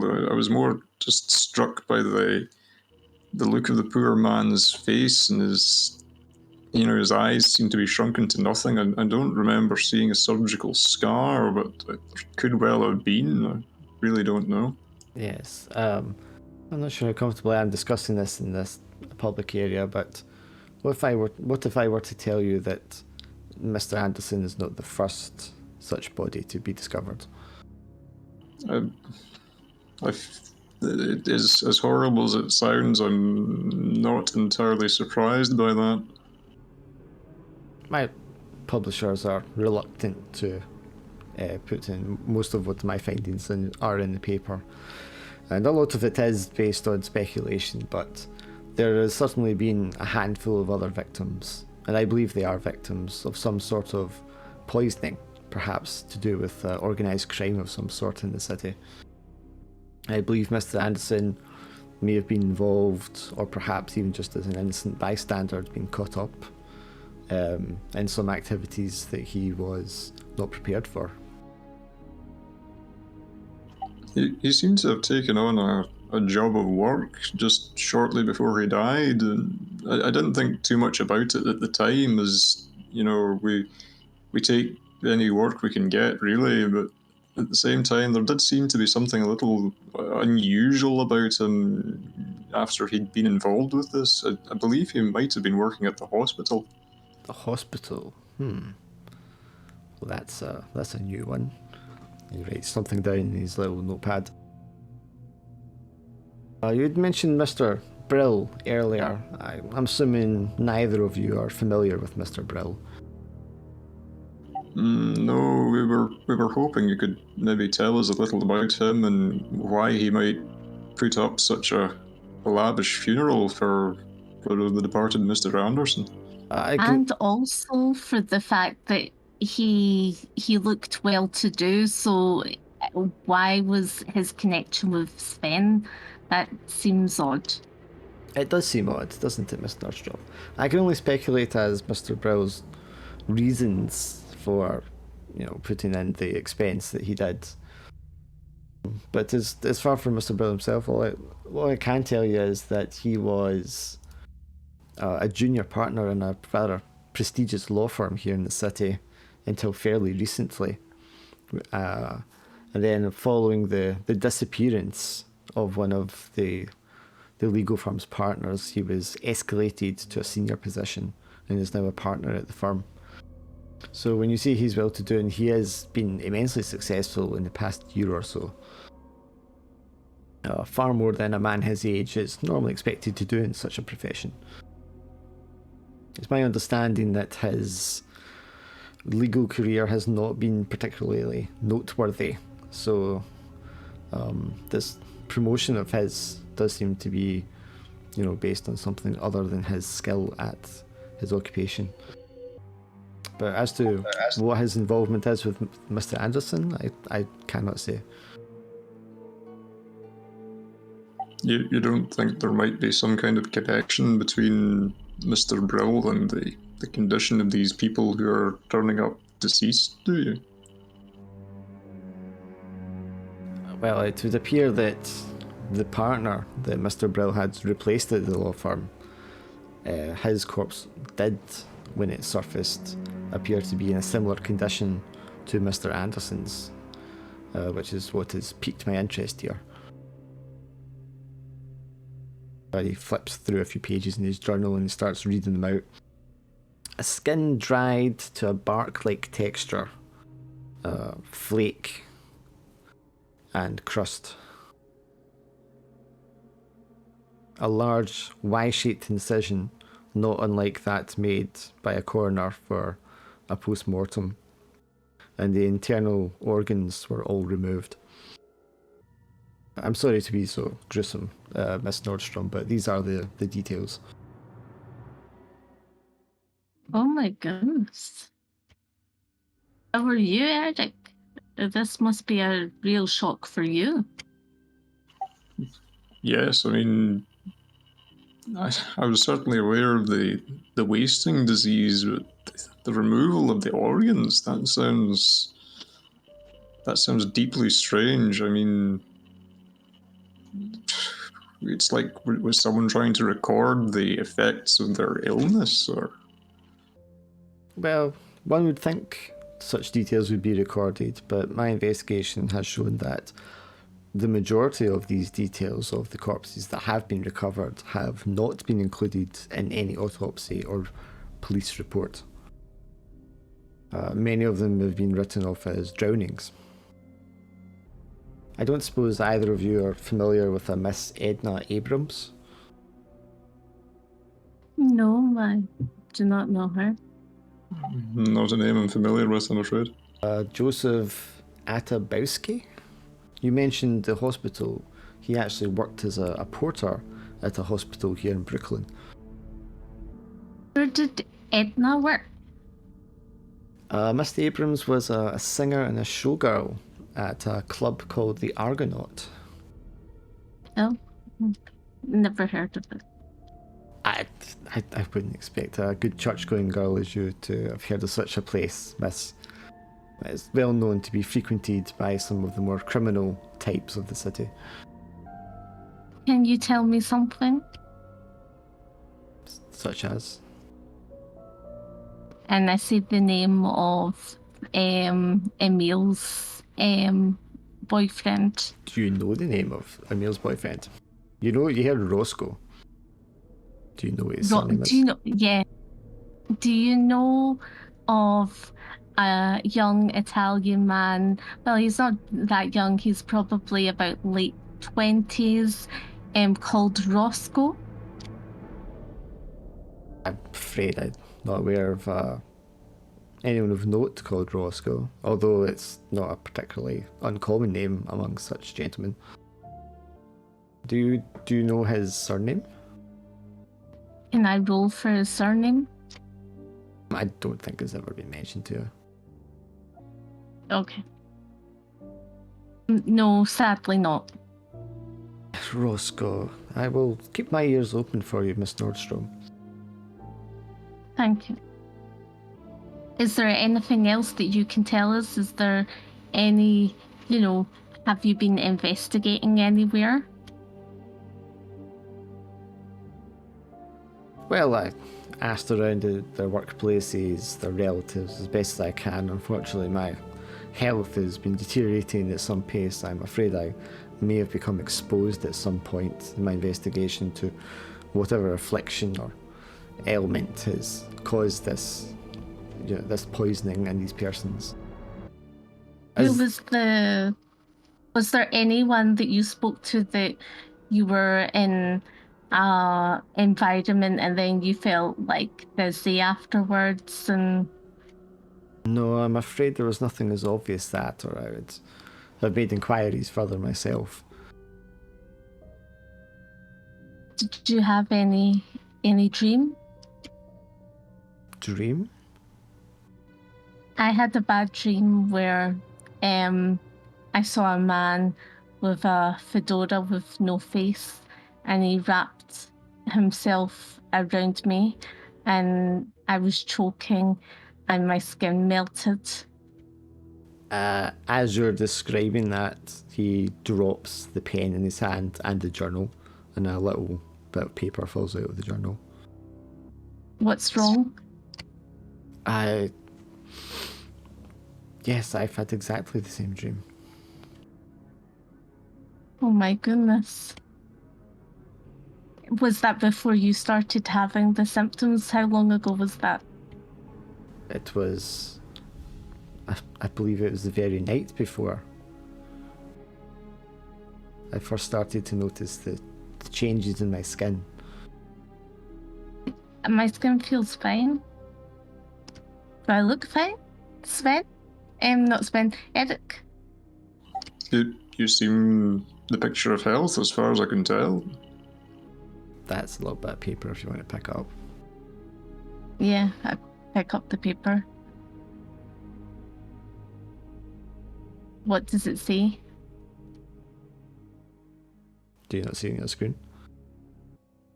Edna Abrams, Showgirl Argonaut, Joseph Attabowski, Porter Cumbernauld, Michael J. Beals, Lawyer, Beals Brill, and Neich. Oh, It's just obviously one of his notes with the names that he's mentioned. so what else did you feel in this dream? His hands are quite shaky now, and he leans down and struggles to pick up the pen and the pad that he dropped. He fumbles with the umbrella and falls over. I try to help him. I can see he's obviously in some distress. I'm sorry. I'm sure it's nothing, miss. I mean, a dream is just a dream. Maybe we should both go and get a drink. I'm afraid I don't touch this stuff. I think we both need one. No, with my condition, I don't think putting poison into my body is the right thing to do. Well, I'm going to have one. So, I just want to say the character, have we not already established that Gerta doesn't drink, though? No, but I feel like she is going to have a drink. But why she doesn't drink? She is going to have a drink because she's been through stress and she wants to have a drink. But she went to the bar with them before and she wouldn't drink because she doesn't drink. Yes, but she was feeling very stressful. If I say my character wants to have a drink, my character wants to have a drink. I feel like that you're doing that because of meta game reasons, though. You're not doing it because the character would do it. No, I'm doing it for the fact that she's been feeling very stressed and she needs a whiskey chaser. how would she even know what a whiskey chaser is? Well, a glass of whiskey.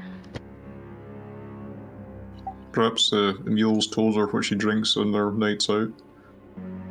So Harold is very shaken, and when he gathers himself up in these things, he says, I'm afraid this is quite exhausting. Thank you both for your time. If you can think of anything more, or if you discover anything new, you can ask at my office at the newspaper, and they'll be able to direct you. Of course, we'll be in touch if anything more comes to light. Yes, I'm very sorry about the loss of your friend. Thank you. Hobbles off down the steps. What did you think of that? I mean, that totally terrified me. It didn't occur to me until he mentioned it, but he does look in a similar condition to poor Mr. Anderson. I mean, see, I just hope the same thing doesn't happen to him. Well, I'm thinking about me. I think this is going to happen to me. Are you sure you're all right? Have you eaten anything today, Gerda? Maybe I need to go and have something to eat, yes. It might help, just to help you to get your strength back, We need to find Rocky. I need to speak to him. Of course. Do you have a way to contact him? Do you have a phone number for him? No, but we could try his house. Ah, yes, of course. So the two of you want to go get a trolley down to Rocky's. You've both been there before, so you both know where the address is. Sure, seems reasonable. Alright, Rocky, so you have your breakfast with Howard. And you can tell he's got that air about him where he's got a purpose now. He's got something he can do. Do you know what I mean? He's not just like sitting around wondering where his life's going to go. There's affirmative action to be taken. Answers to be found. He's very determined. He goes in, he gives himself a shave. You thought he looked well put together already. But obviously, this is a man who knows how to take care of himself. And he comes out with freshly buffed shoes and all the rest of it. Looking his absolute best and most professional. And you start to feel kind of grubby, standing there with your 5 o'clock shadow. Hello, Rocky? No, you guys aren't there. Are we not there? Okay. He's at Howard Carver's house. Oh, right. Yeah, just kind of wants that feeling of man, I'm a mess compared to this guy. Rocky kind of rubs at his 5 o'clock shadows. I need a shave. I've been wearing this suit for a past couple of days now. Rocky, if you want, you can use the restroom and wash up. Feel free to use the razor. Yeah, to be fair, I think, it's fine. I'll take care of myself later. Of course. He checks his watch and looks up at the clock. We are quite early. I don't suppose you know what time this doctor, or what kind of shift this doctor works at the hospital? That's the kind of thing I should have asked for. But I don't. Do you... I mean... You said this doctor wasn't very forthcoming before. Is there anything we could do, perhaps, to... I don't know, is there anything we can bring along? Is there anything that would help? Well, he wasn't forthcoming. You said I don't know. He started out not really telling me a lot, and then he kind of gave me a little bit. You said there was blood at your apartment. I have a camera. Perhaps we could take a photograph. Quite sure what that would really accomplish. Well, if it is some sort of parasite, perhaps the evidence of the event would help determine the nature in some way. I mean, we have at least an hour before the regular working hours. We have plenty of time. Yeah. If you think it'll help. I mean, they may or may not, but it's just something else we can contribute. Yeah. I admit I'm not exactly too experienced with these sorts of situations, I guess. I'm far more at home with an accounting book than this, believe me, Rocky. He goes off, he fetches his camera. It's one of those big old cameras you hold, either side of your hands. It's got the big massive flashlight thing on the top of it. Obviously, it would take someone, I don't know how long it takes them a couple hours to develop the film anyway. At least, but it's something physical he can hold and do right now, and you get the feeling that that's just what he needs to grab onto at this moment in time. Yeah, so you just get that, and then you just pile in his car, and then you just drive off back to your apartment, which coincidentally is going to allow you to meet everyone else. Funny how these things work out. Rocky. Yeah, so Rocky and Howard Carver pull up in the car just about the same time that Eric and Gerta are getting off the trolley car and walking around the corner. Oh, hi. What are you guys doing around here? To speak to you. The Gazette guy, he had the same dream as me, and he's like, he's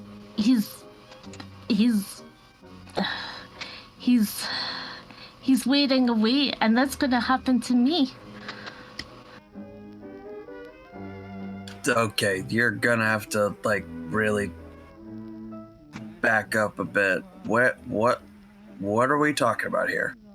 There was a guy with no face in my dream, and he had a weird face, and I was trapped in my living room, and he wrapped himself around me, and it was like this black blobby stuff that was wrapping itself around me, and then it was sinking in with the acidic in the skin, and I was I couldn't breathe. I was I can't breathe, and then I was I can't breathe, and then I was just the skin was melting, crackling, and I was just oh, I can't breathe. And then I woke up in a sweat, and then it was my friend Emile, and she had the Italian man in there, and I was just why is this Italian man in my room? And I was why is she holding me down? What's going on? And then I went to Sven's funeral today, and then we went over and spoke to the Gazette guy from Brookline, and he was looking awful. And then it was just oh my goodness, because Sven, they looked like a New York boudoir. I see this. You Okay, Gerda, probably had some strippers in there, and then had a ball, throw some cheese balls in, and everyone have a party. I'm oh my goodness. Gerda, take a fucking breath. Holy shit. You almost got that out in one breath. You need to breathe, get air in your lungs. It's like one of those movies from the 30s where they grab her and they're get a hold of yourself, woman, and slap her. It's almost exactly that. Just breathe a second. Holy shit. You're about to asphyxiate yourself if you keep talking. Holy crap. And as you say that, Rocky, Howard's face just fills with this grimness. Oh, for fuck's sakes, I can't do anything right. Okay, so from what what I happened get, with Nancy? What happened with Nancy? I need to know, because this is gonna happen to me. And Howard steps forward and puts his hand on his shoulder, and it's Miss, I'm sure everything's going to be fine. There's a doctor at the hospital. He's treating Angela for a similar condition. I'm feeling confident that whatever's going on, we'll get to the bottom of this, and it can be treated. Are you friends now? Well, I didn't actually kill his wife, so he hasn't shot me yet. We're all feeling very emotional just now, over what's happening, and me and Rocky have talked things out and come to an understanding of the way things have happened. So we're just hoping to bring this to a fruitful resolution for his wife, and if you've been affected, dear, also for yourself. Can you take me through the steps, Rocky, of what happened before? What happened when she was in your house, and what was the situation? I need you to just breathe for a split second, because I've already told you everything. Now, just hear me out while I piece together what you just sort of threw at me. You had a bad dream, and then met the journalist guy that was that's been kind of snooping around town, and he said he had a similar dream, which would be kind of weird. I'll just put that out there. But how is that? How is any of this happening to you? You haven't been taken anywhere. He wasn't taken anywhere. He had the same dream as me. That's what was the issue. He was in his bed sleeping, and he woke up and had the same dream as me. Okay, but that doesn't mean that what's happened to Nancy or Angela or any of the other people is happening to you. Have you got a mirror in the house? Where's the mirror? He said that happened to him the night before, and then he started getting all pale and all old. Is there a mirror in the house? Do I look old? Do I look 40? Howard sets forward, wait, there's been others? Well, there's a Gazette guy that he has it. My God, is it some sort of pandemic?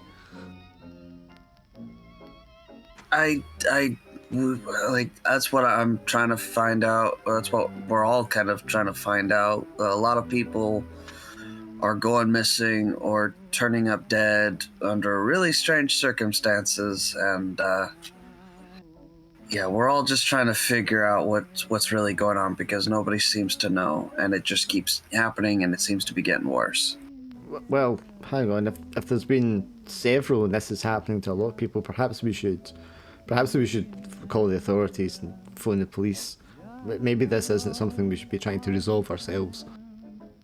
Well, you would think that, but that's kind of like the first thing that we've all tried to do.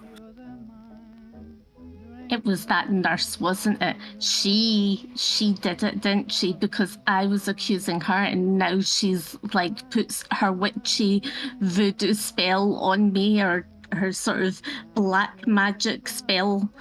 Yeah. Gerda, somehow the weird things that have been happening are starting to sound a lot more sane than you right now. I need you to just relax and breathe and calm down for a second. You don't look 40. You look just like, she doesn't look any different, right? No, miss, you look exactly the same as yesterday when I saw you. Yeah, she looks exactly how I saw you last time. Yeah, you don't look nearly as old or as crusty as the reporter, which, we don't even know if that's really what's wrong with him. This was the first time you actually spoke to the guy, wasn't it? No, I've spoken to him before. Does he seem trustworthy? Reliable? Well, he looked a hell of a lot, pardon for the hell, but he looked a hell of a lot better the last time I saw him. He looked so skinny this time. Okay. And to talk about his dream first, or did you talk about your dream first and he just said, yeah, I had the same dream? He talked about his dream first. I talked about my dream first, and then he dropped what he was holding, and he said that he had the same dream as me. His reaction seemed genuine enough. If he was putting that on for our benefit, then he's a very good actor. Can you look through? Can you see it?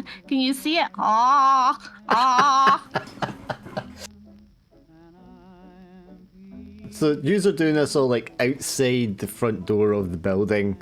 People are walking by going to work at this time in the morning and giving you some very strange looks. Okay, Did you see anything? Again,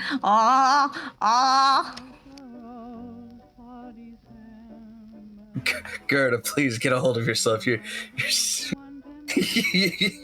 can't even talk to you right now if you're like this. You just need a real turn down the crazy for a second. Have you got anything to eat inside? I'm starving. Yes, why don't we all go inside and we can settle down and discuss this. Yeah, before the nice young men in the white lab coats take Gerda away. And then as you're going inside, he kind of nudges up beside you, Rocky, and he's like, perhaps we shouldn't let her see the blood. She's already seen it. I don't know. Oh, he kind of looks surprised and puzzled at the same time. Oh, okay. It's been a long story, Mr. Howard. You're kind of, Howard, you're kind of, the latest to get caught up in this whirlwind, fortunately. Right, okay. So you go upstairs to your apartment. The door is still not locked, it's open, it's been kind of busted. Just like you saw before. And everything just looks the same as you left it the other day when you left with the doctor. All right. Well, again, just to double check for my own benefit, checking every room, making sure there's nothing or nobody hiding. Sure. And as you're doing that, Howard's kind of just like sort of watching you, waiting for direction. Yeah. It's over here, kind of in the dining room. He hesitates before he crosses the dining room to get a good look at it.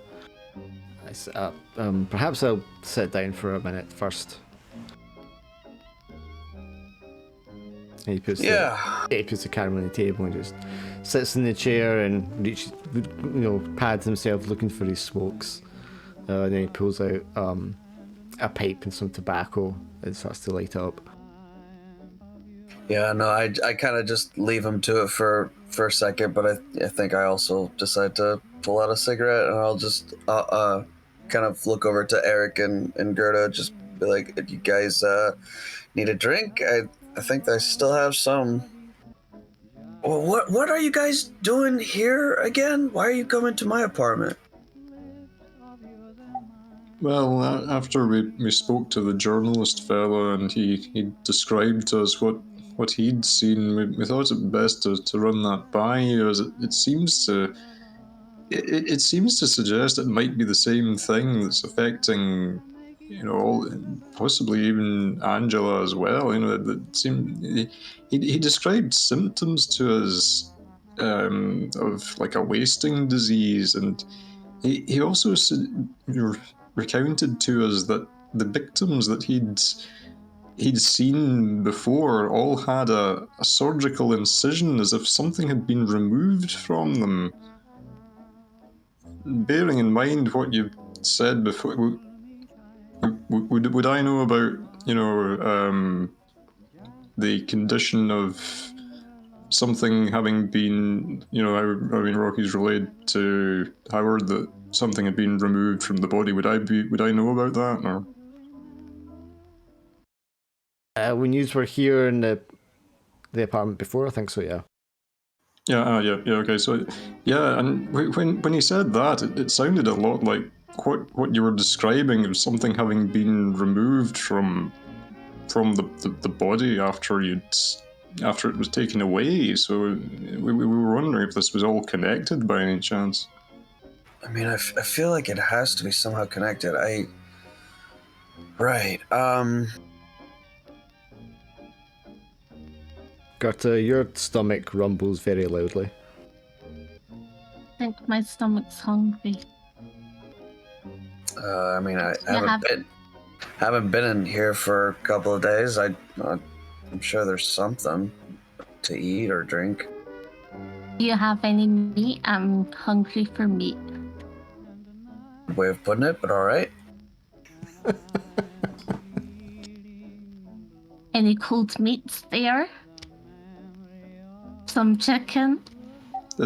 Is there a diner or anything nearby? I could go and get a sandwich or something for Gerta.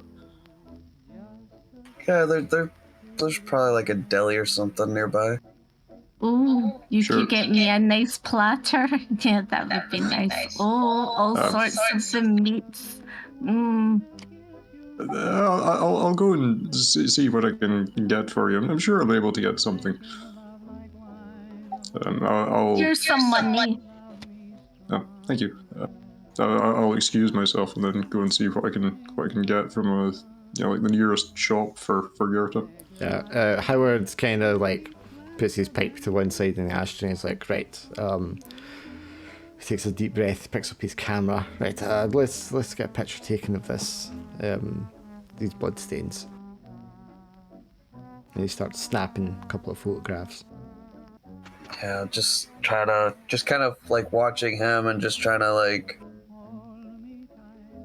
awkwardly, be there for a weird support, but obviously not very well equipped for it. So I'm basically just standing there really awkwardly. So Gerta, I mean, Now, you're thinking, you're putting things together and running through your head probably what you've been told and everything that's happened. What Rocky told you about what happened with Nancy exactly. can you take me through the time when she started choking before that? What happened before that? The steps before that? She was in a state, pretty bad state, whenever I saw her. Like she was stumbling down the street. I don't know if whoever grabbed her just dumped her or if she managed to get away and just sort of stumbled to where I could see her. But I helped her up. I put her in my car, and I thought she didn't seem like life-threatening hurt. There wasn't like she wasn't bleeding. She wasn't, she didn't seem like she was like she really needed a hospital. Like she had a bunch of cuts and bruises, but she didn't seem all there in her head. Like she didn't really know where she was or what was happening. But I was desperate to find out anything, and as far the only thought that was going through my head at the time was she had to have been the last person she's the last person I know of that saw Angela alive and well, and I had to know what she knew, and I figured I'd take her back here, let her rest and calm down, try to ask her some questions, try to get her, make sure she was kept safe, and that way I could ask her questions and hopefully get some information. But she just wasn't all there. She was like really, really frightened. At one point in time, she kind of, I don't know, she freaked out and she wouldn't let me like lay her down or put her anywhere, and she started screaming and fighting, and I wasn't trying to hurt her, but she she almost ran out the window, ran through that window over there, but I stopped her and got her to calm down. And I, you know, she seemed to just be calm and fine for the longest time, and then she asked for a drink, and I poured myself a glass of whiskey, poured her a glass, and I figured if anything that might help calm the nerves for both of us. And she started choking, and I point to the space like next to the blood, and she's like, she collapsed there, and I sat here holding her in my arms, trying to save her. I managed to call the ambulance, but she stopped breathing before they showed up, just staring up at me. Howard is standing there, just like hanging on your every word. Like I knew sometimes, depending on what someone's choking on, you can reach in, grab it, pull it out, and it, it'd be fine. But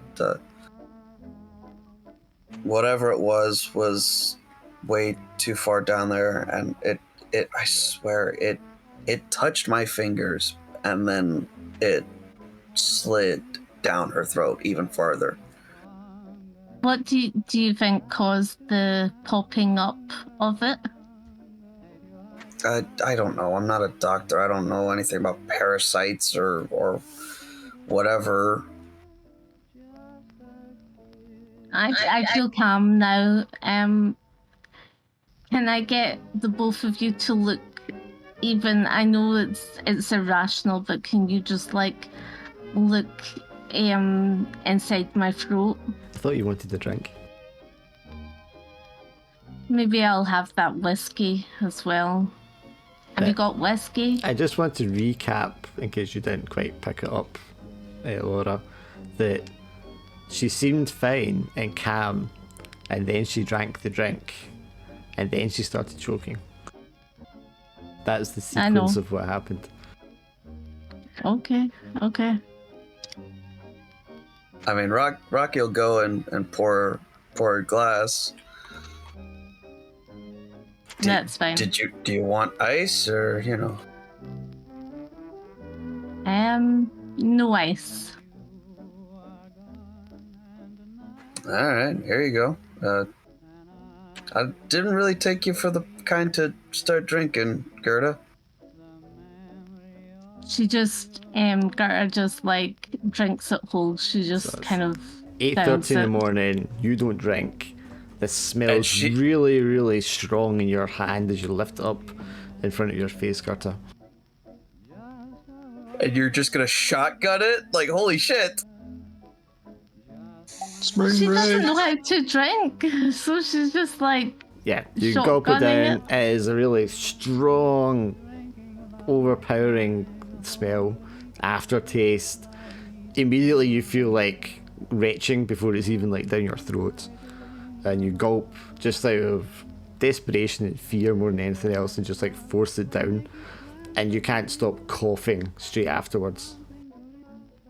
Like, is it anything close to Nancy coughing, or is it just like it's this girl does not know what she just drank? Similar that, she's just like coughing and half retching. Yeah, Rocky will get close to her and just kind of like make sure she's all right, and it's not just like, oh, this girl definitely doesn't know how to drink, and she just chugged that. So, Eric, you go down to the deli to get some sandwiches or meats or whatever. And at this time in the morning, even there's a queue outside the deli, and you're like 3 people, before you get seen. And you're just like staring out the window as you're waiting there, and there's this dead dog like at the side of the building, just kind of lying out on one side. You think it's sleeping at first, but it doesn't seem to be like moving up and down like it's breathing. And you're just maybe thinking to yourself, that's a shame. And then there's like a bulge where the stomach is, and it moves. Something like writhes underneath the fur and the skin. Yeah, I think I'd probably rub my eyes a little bit in disbelief and maybe try to look a bit closer. It moves and bulges a second time. And then some whiskers and some little paws come sticking out the underside of the belly. And this huge rat pulls itself out from inside the dog's body and scurries off around the side of the building. Yeah, that's New York. Yeah, I was worried where that was going for a moment there. Then you get called up to the deli counter. They ask what you want, you tell them what you want, they slap down the order for you, and then, push you out the way and say next please. Yeah, I'll take my sandwiches and stuff back up to the apartment. As you're walking up the stairs back to the apartment, this old woman with a walking stick is kind of like hobbling her way down the stairs, and you have to stand to the side to let her pass. And she nods and smiles at you and says, "Thank you, son," and then hobbles past you again. Does she seem to be managing okay? I mean, I feel sort of vaguely compelled to offer to help, but at the same time I don't want to be patronising if she's obviously managing. No, she looks, frail, but she's not unbalanced or anything like that. The doorman for the building opens up the front door for her to let her out into the street. As you're standing waiting for her to kind of go past you, you notice the paint on the walls. There's this dark green paint against the wooden panelling, and it looks like it needs a fresh coat. It's kind of dried up and flaky. Yeah, I'm guessing this is not unlike the texture of the skin of like people we have seen recently. Yes, just in that moment you think of the skin, you think of Sven Anderson, and then you think of the body that you found that you haven't really told anyone but Paul about in the warehouse. Yeah. And how even through the canvas that you wrapped it up in, what it felt like rubbing against your fingers as you tipped it into the water. Yeah, I was thinking about that earlier, that we had encountered a body that felt like it had no organs left. And then you make your way upstairs and everyone's standing in the... You walk into the living room and Gerta's there, sat in the chair, looks a little green around the gills. She's stopped coughing now. Rocky's watching her with a look of extreme concern and stress in his face. And Howard seems to be standing behind, just sort of staring at the blood on the floor. Is everything okay? Yeah, no, apparently Gerda just tried whiskey and she fucking slammed it. I just like puke. I'm just like, oh. Could you manage to eat something, Gerta? I brought you some sandwiches. They're the meatiest ones I could get. Oh no, I can't even. Oh, the smell. Oh no, eat it yourself. Well, no, we can keep them for later. Maybe you should have a glass of water though. Yes, please. I think water would be nice. Yes, Howard speaks up. I think I could do with one as well. I have to be honest, Rocky. I'm not sure. I'm really feeling up to it this morning after this. This is all quite a lot to take in. Perhaps I rushed things, getting up too early. Yeah. No, it's definitely a lot, Howard. I really don't fault you for. I'll take this camera along to a friend of mine. He's a hobbyist, and get it developed this afternoon. But I think I'll maybe just go home and lie down and phone some relatives. I need to make more arrangements for the funeral anyway. Yeah. Take care of yourself, Howard. And I can't say sorry enough, man. No, it's quite understandable. I hope Angela pulls through without anything happening to her. And he kind of gulps heavily as he says that. And he pats Gertrude on the shoulder as he's passing by. You keep a stiff upper lip, miss. I'm sure you'll be fine. Thank you. But yes, you all hang in there, he says, and he makes his way out of the room. So, now what? Well, I guess I didn't really actually get the chance to tell you guys about the visit with the doctor. What happened? A lot of things, actually. It somehow makes this whole thing with Nancy seem a little less crazy, too. The doctor won't release Angela. I forget his names. It's not Dr. Coombs. It was Dr. Cavendish. Cavendish. Fuck. Okay. Yeah, it was, yeah. So, Dr. Cavendish won't release Angela. And he seems to think that if he was to release her, she would die. And, he definitely knows a lot more than what he let on. Like, he knows exactly what's in her, and he called it, he kept talking about it like it was someone, like a person. Like, he called it a he. And I really don't even know what happened. Like, I knew he was hiding something, and I got fed up, and I threatened him, and he relented and said he'd show me. And I don't know, he took out this box from in his office, opened it up, and it was like instant night. And I know it sounds crazy, but I saw stars. I heard Angela's voice singing to me, and then all of a sudden it was gone, and he said that was just a taste of what Angela has within her. So Dr. Cavendish definitely is definitely somehow connected to all of this, but I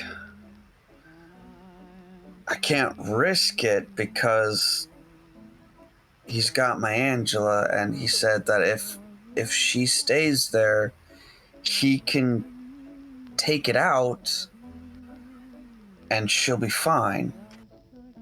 But I have no idea what exactly is going on, or why, or I don't even have any real assurances that the doc is even telling the truth or is being honest. But that's what's going on with me. That's crazy. The journalist guy, he what's called dropped a bit of paper, and there was 3 names on there. Edna Abrams, have you heard of her? She's a showgirl at the Argonaut. Joseph Aktabowski, Porter Cumbernauld, and Michael J. Beals, lawyer, Beals, Brill, and Niche. These people, the journalist said, were, they had the condition and passed away.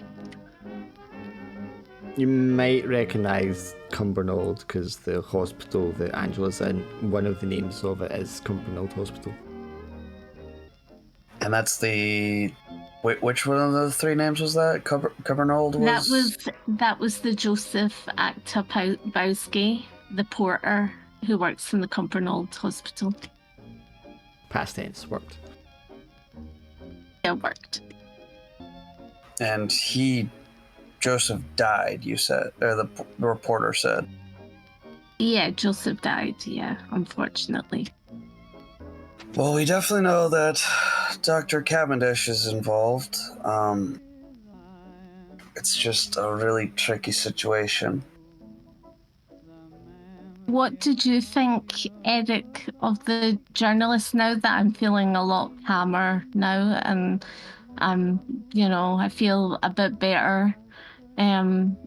What do you think of what he said in this little bit of paper? Why would he have this little bit of paper? It sounds like he's concerned about his own fate. If he has been exposed to something, he's maybe trying to find a way to reverse his own symptoms, I suppose. But I think we can at the very least assume that what he told us is what he believes to be true himself. He doesn't. I don't think he's lying to us in any way. He does seem to be on the level. I feel like maybe we need to, find out more about the, journalist, as in, see how his fate plays out. I suppose if nothing else, we could ask him if he knows anything about this Dr. Cavendish. I mean, it might be worth a try. Yeah, that would be. Maybe we should contact the Eagle, the Brookline Gazette, and see, Do you get the paper name so wrong every time? the Brookline Eagle. Brooklyn Eagle, yeah. Brooklyn Eagle. Brookline Gazette.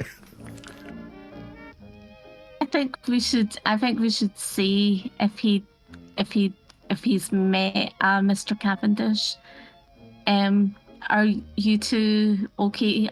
Are you two okay for coming with? Do you intend to go now? I do have some business I'll need to attend to help one of my crewmates out today, but perhaps either this evening or maybe tomorrow if you'd like to go then. This evening might be best for me. What about yourself, Rocky? Do you want?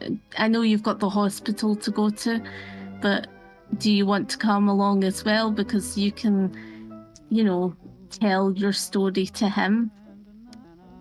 I mean, yeah,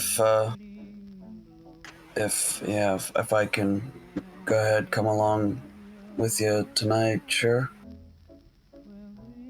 You are asking if we're okay. You're the one that's still kind of a little green around the gills. Like, are you all right?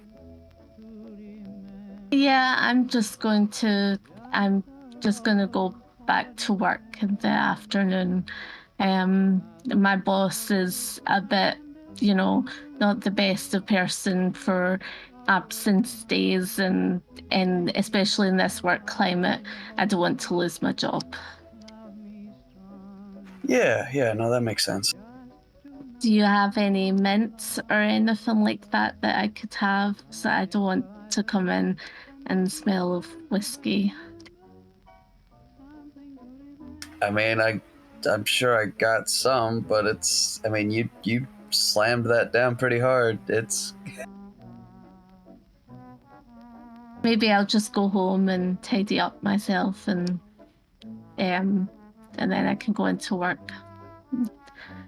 And if I wash just my might face and brush my teeth. Yeah, if I might just make a suggestion, if you are gonna start drinking, maybe go slow. Just sip rather than. I don't think I'll be drinking again. I don't think I'll be having anything else again. Honestly, that's probably for the best. Rocky, you go into the kitchen to open up the drawer and look for the mints that you keep in one of these drawers. You pull open the drawer where you keep, all the pills and stuff like that. And then open the drawer and immediately with shock kind of like jump back and let out a kind of girlish scream or yelp. Just a very short one. And there's this like saggy, squirmy, slug-like thing in the drawer. It looks kind of like dried out, but it's still very sort of got that kind of like moist, smooth kind of texture on it. and it has, you know, like 5 squirmy little appendages, and they just move and curl just ever so slightly and slowly. It's kind of like a dark mottled green in colour. Oh, okay. Oh my god! Wow. Okay. What is it? I imagine the drawer is still open, right? Yeah. Yeah, I with one hand I kind of like motion for Gerda to just stay back, but with the other hand I'm pointing at the drawer, and I'm like, there is something squirming in this drawer, and I'm pointing at it, and you know I'm kind of stepping closer to it, but I'm trying to make sure that I'm in between Gerda and it, just in case, but like I'm trying to also allow her to like get a look at it. What is that? Oh my gosh. I think I'll cautiously come round and see if I can get a closer look at it myself. It looks, to you, Eric, it looks eerily familiar, although kind of more sort of shrunken in size, to the thing that you and Paul witnessed on the beach. Yeah, so this is much what I was afraid of. That Paul and I, we saw something like this come out of one of the bodies at Tin City. This is what we thought, you know, the thing that we were talking about as the parasite might be. The authorities, I think, took it away after they came to collect the body we found it that day, but this is I think exactly the same thing. Wait, you saw this come out of a body? Yes, we saw it come out of a body with that kind of wasting affliction that we discovered. We thought maybe it was some sort of, you know, like a tropical disease that someone had brought back from, because I mean there are a lot of seafarers down there. We thought, you know, maybe it was something that had come in from the port, you know, like a foreign shore maybe, but this is, whatever it is, this is exactly the same thing. Maybe have you got a jar or something that we can put this in? I might. Is it still like squirming just like slowly, or is it like dead? Yeah, it's like weakly just like moving its little appendages, like probing ever so slightly around it. Yeah, like be careful, like like when if you got like some sort of utensil that's really long, that you could just like, you know, Well, a fish fryer or something like that, one of those like utensil fish fryer things Fish that slice. you can just like throw Spatula. in, fish slice, spatula, yeah. Or tongs, perhaps. Yeah, I'll stay here and watch it. Gerda, if you'll get me a jar and the tongs, I'll put it in there. But like, yeah, I'm not taking my eyes off this thing. Okay. I'll go get the where do you keep your jars and your tongs? Yeah, I'll try to like direct her as much as I can. Just tell her it's like in that drawer over there, blah blah blah blah. Yeah, in the cupboard right above the drawer where it's sitting. Oh, okay. In that case, I'll grab a jar. So you like get close and you lean over it, and as you do, you can like smell this like rancid, rotten fish kind of like whiff that's coming up from it. Ugh, that's fucking awful. It's been days. This thing has been in this drawer this whole fucking time. Well, thank goodness you didn't sleep here, yeah? Yeah. Could have entered your body. If you're going to put it into a jar, be careful. We try to use one that's clean. We found the thing at Tin City that Paul threw a bottle of whiskey at it. We were panicking. We didn't know what to do, and the alcohol seemed to kill it. It was like it was incredibly sensitive to the alcohol. I mean, you know, the stuff they drink at Tin City is very strong, but even at that, it was like it was lethal to this thing. You fucker. Yeah, Rocky definitely kind of like just has this moment of like, I gave Nancy whiskey right before she died. And he kind of is like, instantly has that connection of like, oh, she probably died because of me.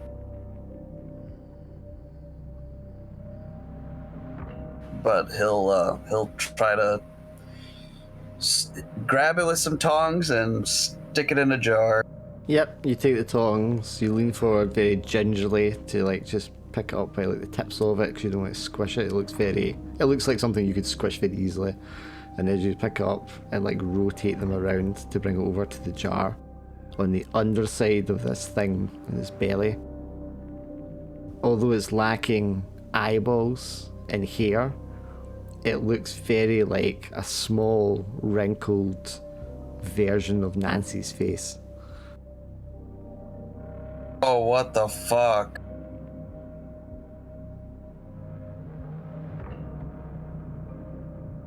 Yeah, I'll stick that in a jar and seal it tight. Lord is pure laughing. Do we see the face like part of it, or is it just Rocky that sees that? Oh no, when he turns over you can all see it. It's like on the underside of its belly. It's almost as if, you know, it's like a deflated balloon version of her face, but there's no eyeballs, they're just like empty sockets. Jesus Christ. Yeah, I really don't think Jesus has anything to do with this thing. Maybe we can maybe don't let Howard see this. Yeah, definitely not. You hear a woman's voice from the front door, and she says, "Let Howard see what? Rocky, who do you have in here?" And instantly, Rocky, you recognise it as Angela's voice. And that's where we're going to stop this week. Oh, come the fuck! No! Oh God. You fucker! Can't believe you did that. You limey Another bastard! half hour. I'm Have gonna at least kick your another ass. half hour. Oh my goodness. Oh, you fucker! Oh my god! That is pure evil. It seems a shame to get into the meat of it without Callum right enough. Yo, yeah, Yeah. no, fair. Absolutely fair, but Jesus Christ. But there's also the aspect that if you were going to like split off and do things, I don't want to do that like at the end of a session. That's better at the start, and then you can meet up and do stuff together after it. Yeah. No, But but Angela oh my at god. the door is like, oh my goodness. What the fuck is she doing here? Yeah, I do remember something. Who was it? Emile said something about having seen her double, or someone said something about having seen Emile's double, I think. They saw a meal double? Oh? I don't remember that at all. I don't remember that. But I also have a really shit memory, but oh my god. Well, all the sessions are on YouTube, so if you want to recap anything, you can skip through it and find sections. Yeah. Oh, so maybe Angela's not Angela. Angela is Yeah. Kind of like a double the doppelganger body situation. snatchers, yeah. I just know Dark is just grinning to himself, the little bastard. Oh, I was laughing that whole fucking session pretty much. Angela's like a mushroom, like, and she's just like with the shell. Oh man.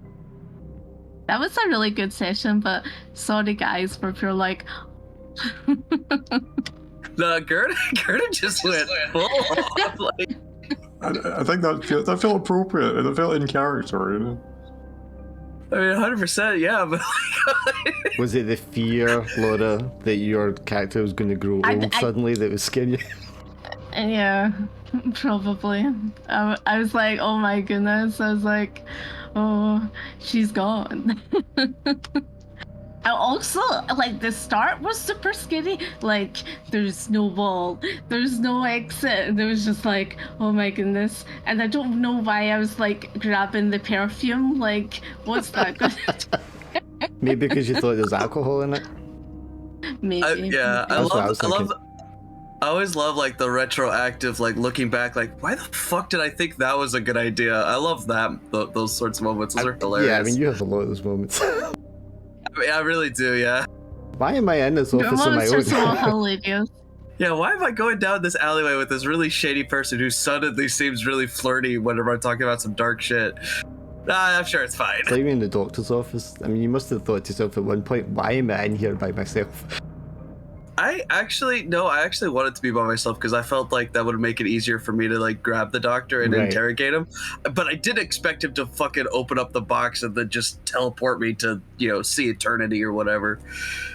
I felt like Eric's character, like your character, Eric's character was like, observing, piecing it together. It was just slowly the puzzle was, That's Alan. coming together. Yeah, I'm trying to. Well, I'm I'm like, talking about his character's called Eric, isn't it? yeah. Yeah, but I'm saying, saying. sorry, I'm saying that's what Alan does though. Alan like observes and pieces it together. And you're all running around going, what's going on? I was trying not to like sow unnecessary fear by like just spilling all the beans immediately. So. Yeah, we got enough fear as it is. Oh, yeah, could I have each of you roll one dice for me against your stress when you see the Nancy's Come face on. thing? Just the one dice? Yeah, just one. Oh, Rocky, you're going to go up with stress. Oh. Yeah, no, that's 5. Oh, everybody goes up with stress. Oh, jeez. Oh, but I've got 4 stress now. No. Hey, I gained temporary insanity. Oh, great. Yeah, so just as Angela arrives, you gain temporary insanity. Do I have a table for that? Yeah, it says roll or select a psychosis. I don't know whichever you want me to There's do. 8 of them there, so you can roll a d8 if you want, or you could just pick one. I don't know. I'm honestly just gonna go fucking just unstable. Right. I think like the 4 stress is definitely Gerta, you're teetering on hysteria and act out. I think Yeah. I think she's done well already. you were already there, yeah. She's done well already. I was like, yeah, she's there. Yeah, so Angela steps into the room just as you're all like hitting the peak of absolute freaking out. And Rocky is just like loses it. 4 stress. You're just like, whoa, you're supposed to be in the hospital. Yeah, no, yeah. That next session, it's gonna instantly start off just in a panic. Like, that's why I didn't say anything when you said it was Angela's voice. I was like, Rocky would 100% be just paralyzed. Like, what is happening? And I just asked, did the whiskey actually land in Gerta's stomach, or was it just in her throat? Land Just want to know. when you drank it? Yes. Oh yeah, I mean you just drank it. You were coughing and stuff because you've never really drank before, and then you're drinking whiskey at like 10. Which is a strong alcohol that burns like a motherfucker. Yeah. And then you chugged it. Yeah, so you're just gonna like coughing and retching because you So drank that. you caught all of that just all at once. You probably like the inside of your throat probably feels like it's on fire. Yeah. Like you basically just drank acid. Yeah, it but yes, probably I feels mean like. you felt it in your stomach when it went down. Yes. See, when the what's called the Brooklyn Eagle guy was like, I had the same dream. I was like, no shit, oh no. Oh, we know, we could tell. I was like, you. She I was just messaged me I was like you piggy I was just ass. like, you. Say? What she message you? You piggy ass. It's Laura's version You of know son I of a don't bitch. handle these things well. That's so great. Oh man. Yeah, so Rocky, you'll have 10% insanity next time when you start. That'll take a little while to calm down, but after that you can then choose to score out one of your things that give you comfort in order to recover all your stress. Oh man. Or you can be brave and soldier on and risk going completely insane forever. Yeah, we'll see. We'll see what happens. Poor Paul, and when he comes back, well, Callum, I should say, when he comes back, he's just gonna be like, "Oh, all this happens." Yeah, that's just always what happens when somebody misses a game. Yeah, I mean, it's not that much time because he went home with his family, and then the next day, it's still early morning. I mean, I said church finished at what, 9:30, so it's probably like 10:30 in the morning. Yeah. So yeah, it's still early it's not a lot of time wise for him to miss. I know. You know, like the word boudoir was in my head, and I just kind of said boudoir. Yes, I don't know. And then you just kept on saying that for a while. I'm pretty sure. No, I've decided that's what this word means now. I just kind of had it in my head, so I was just like, let's just roll with it. Honestly, I literally, whenever you were just like ranting, I heard like the first part of it, and then you just devolved into just complete insanity. Like there was a part where you were talking about cheese, and I'm like, what the fuck is she talking about?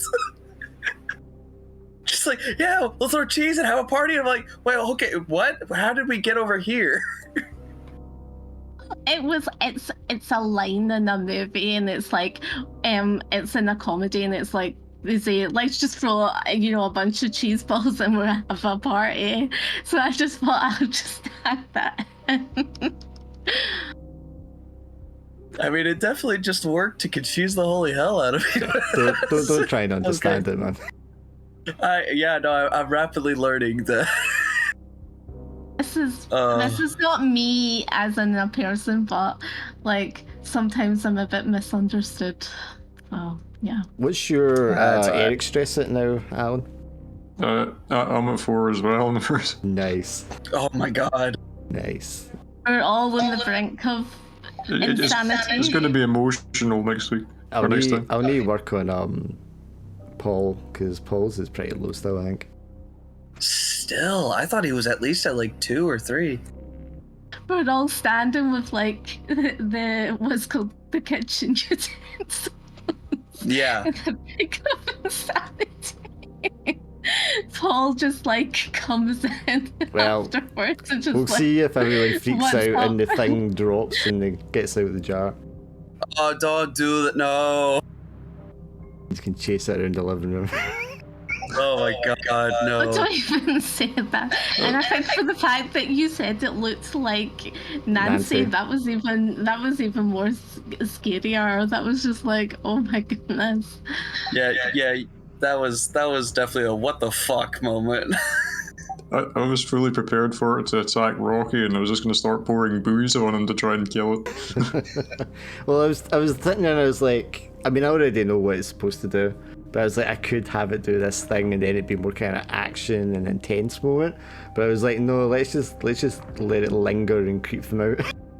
Yeah, honestly, that's kind of like always the best thing is you don't ever want to like just immediately like break the tension with action. Sometimes you gotta like. Sometimes it pays off better if you just really milk out the creepiness for as long as possible. Like, I feel like that's... Sometimes because they're already tense, building up to it, you just want it to, lash out and do something. And then they're just like, oh shit, you know what I mean? But yeah. Oh yeah. I feel like that's kind of what happened with the Blooded campaign is like you kind of like dragged us like because there for a while all we did was sort of investigate and snoop around and stuff like that. Not a whole lot of like really big actiony things happen until like right at the end. No, yeah. As well, yeah, but that one I wanted to be more investigation. Yeah. Well, I'm glad this one's ramping up a bit now. This is session 6. There's not going to be more than 10 that we have got budgeted in, so there won't be another. There will only be another 4 tops probably. So you're more than halfway there. Can't wait. Yeah, that seems fine. I mean, it seems like we're getting to the kind of the denouement, if you like. The spooky stuff. Yeah, I feel like with Angela coming into the room was kind of like a moment. I think that was where everything's gonna start sort of piecing itself together. Spiraling downwards. Yeah. Because The abyss. it's very different to the last Mythos, where every week pretty much I had you going down somewhere dark and underground. I've like Yeah, it has been really different. I've I held think. I've off to do it differently this time. Yeah, this one you can really tell this is like really a lot more subtle. It's like to the point where it's like I don't even know if what I'm looking at is really what I should be looking at, or whatever. Until you see Nancy's face on the underside of a thing. Yeah, until now we see the slug thing. Like, okay, that's not normal. Well, I'm glad Gerta is now fully introduced to the spooky stuff, because I was saying to Laura, because you all started off in kind of different places. I should have maybe had you all start off as, homeless people in Tin City, so you're all in the same spot. But it was all kind of like different stories happening at different rates, and trying to bring you all together was kind of tricky. I think this is a good kind of merging point. Yeah, it feels like it's all come together quite naturally. So the different threads seem to flow well into each other. Yeah, I could definitely see how it's been very tricky, but I think now has finally gotten to the point where it's like, okay, this is where things really start converging. Now we're all just going to be on like one path. Yeah, and I'm so happy your stress is also high. That's great. Yeah, I'm sure you are. You are. Well, you're just going to write off a thing and reset it after that, so then I can like ramp it up every session. That joke's on you. I'm going to turn insane just to spite you. It would be super crazy. We need you to be. You're like the front man, so we kind of need punching bag. Yeah, of course. to hide behind you. We suddenly need to call upon Rocky's, hitherto unmentioned twin brother, Rick Rockaby. Yeah, or we'll just push Eric to the front. Well, I'm sure flashlight. Gerta's just going to push everyone. Yeah, one at a time. Gerta just lines the guys up in front of her. I mean, yeah, that's just how it always is going to be. Yeah, I was thinking if it was Alan hadn't shown, I would have done Paul and Eric, going off and doing the thing with the equipment and all that together as a separate scene. But since it's just Paul, obviously I'll just have him come and join you next time, and he's gonna do everything. I mean, you'll probably not want to separate too much after this point anyway. Oh yeah, no, yeah. I really feel like now things are really wrapping up, and now it's like, okay, we gotta do something. I don't want to bump into this thing on my own. Yeah, I feel like. Yeah, I feel like Gara's like, I'm not sleeping in my house.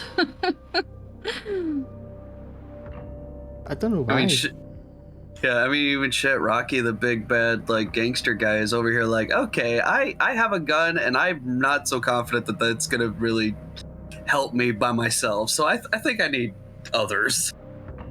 Just gonna be like when we were in the island and we were all huddled up in the room. Just in the corner. In the room, yeah. We're all just going to sleep together in the one room. Flashlight, just like waiting. And it still didn't help because when you were sleeping, things were happening to you. Yeah, that was that. But that's what makes it really scary, is the fact that like, yeah, we're all like watching each other's back and shit like that, and yet it still like happens to us. Like there's that sense of inevitability. I love that. Well, when I was thinking of this, but here what I was liking was it doesn't matter that you've got like a gun. There's nothing to really like shoot at. Yeah, exactly. It's just like, what are you gonna shoot? The metaphysical, the metaphor of your deepest, darkest fears? Yeah, no, that's not gonna work. Because when you saw in the drawers, though, I thought he might like open the drawer and then just like start shooting at the drawer like a maniac, and then everyone's like, "What the fuck are you doing?" Not gonna lie, almost. I was really fucking tempted. I was like, no, that's a really stupid thing. What am I gonna shoot? A slug? Like, nah, that's dumb. But if it makes any wrong moves, I am gonna splash whiskey at it. So you know what? Fuck you. It makes one wrong move. She's squirming. Okay. That was good anyway. Alright guys, Yeah. I'll get you next time. Yeah, Cool. definitely. Yeah, catch you soon. Thanks. Bye. Cheers. Bye.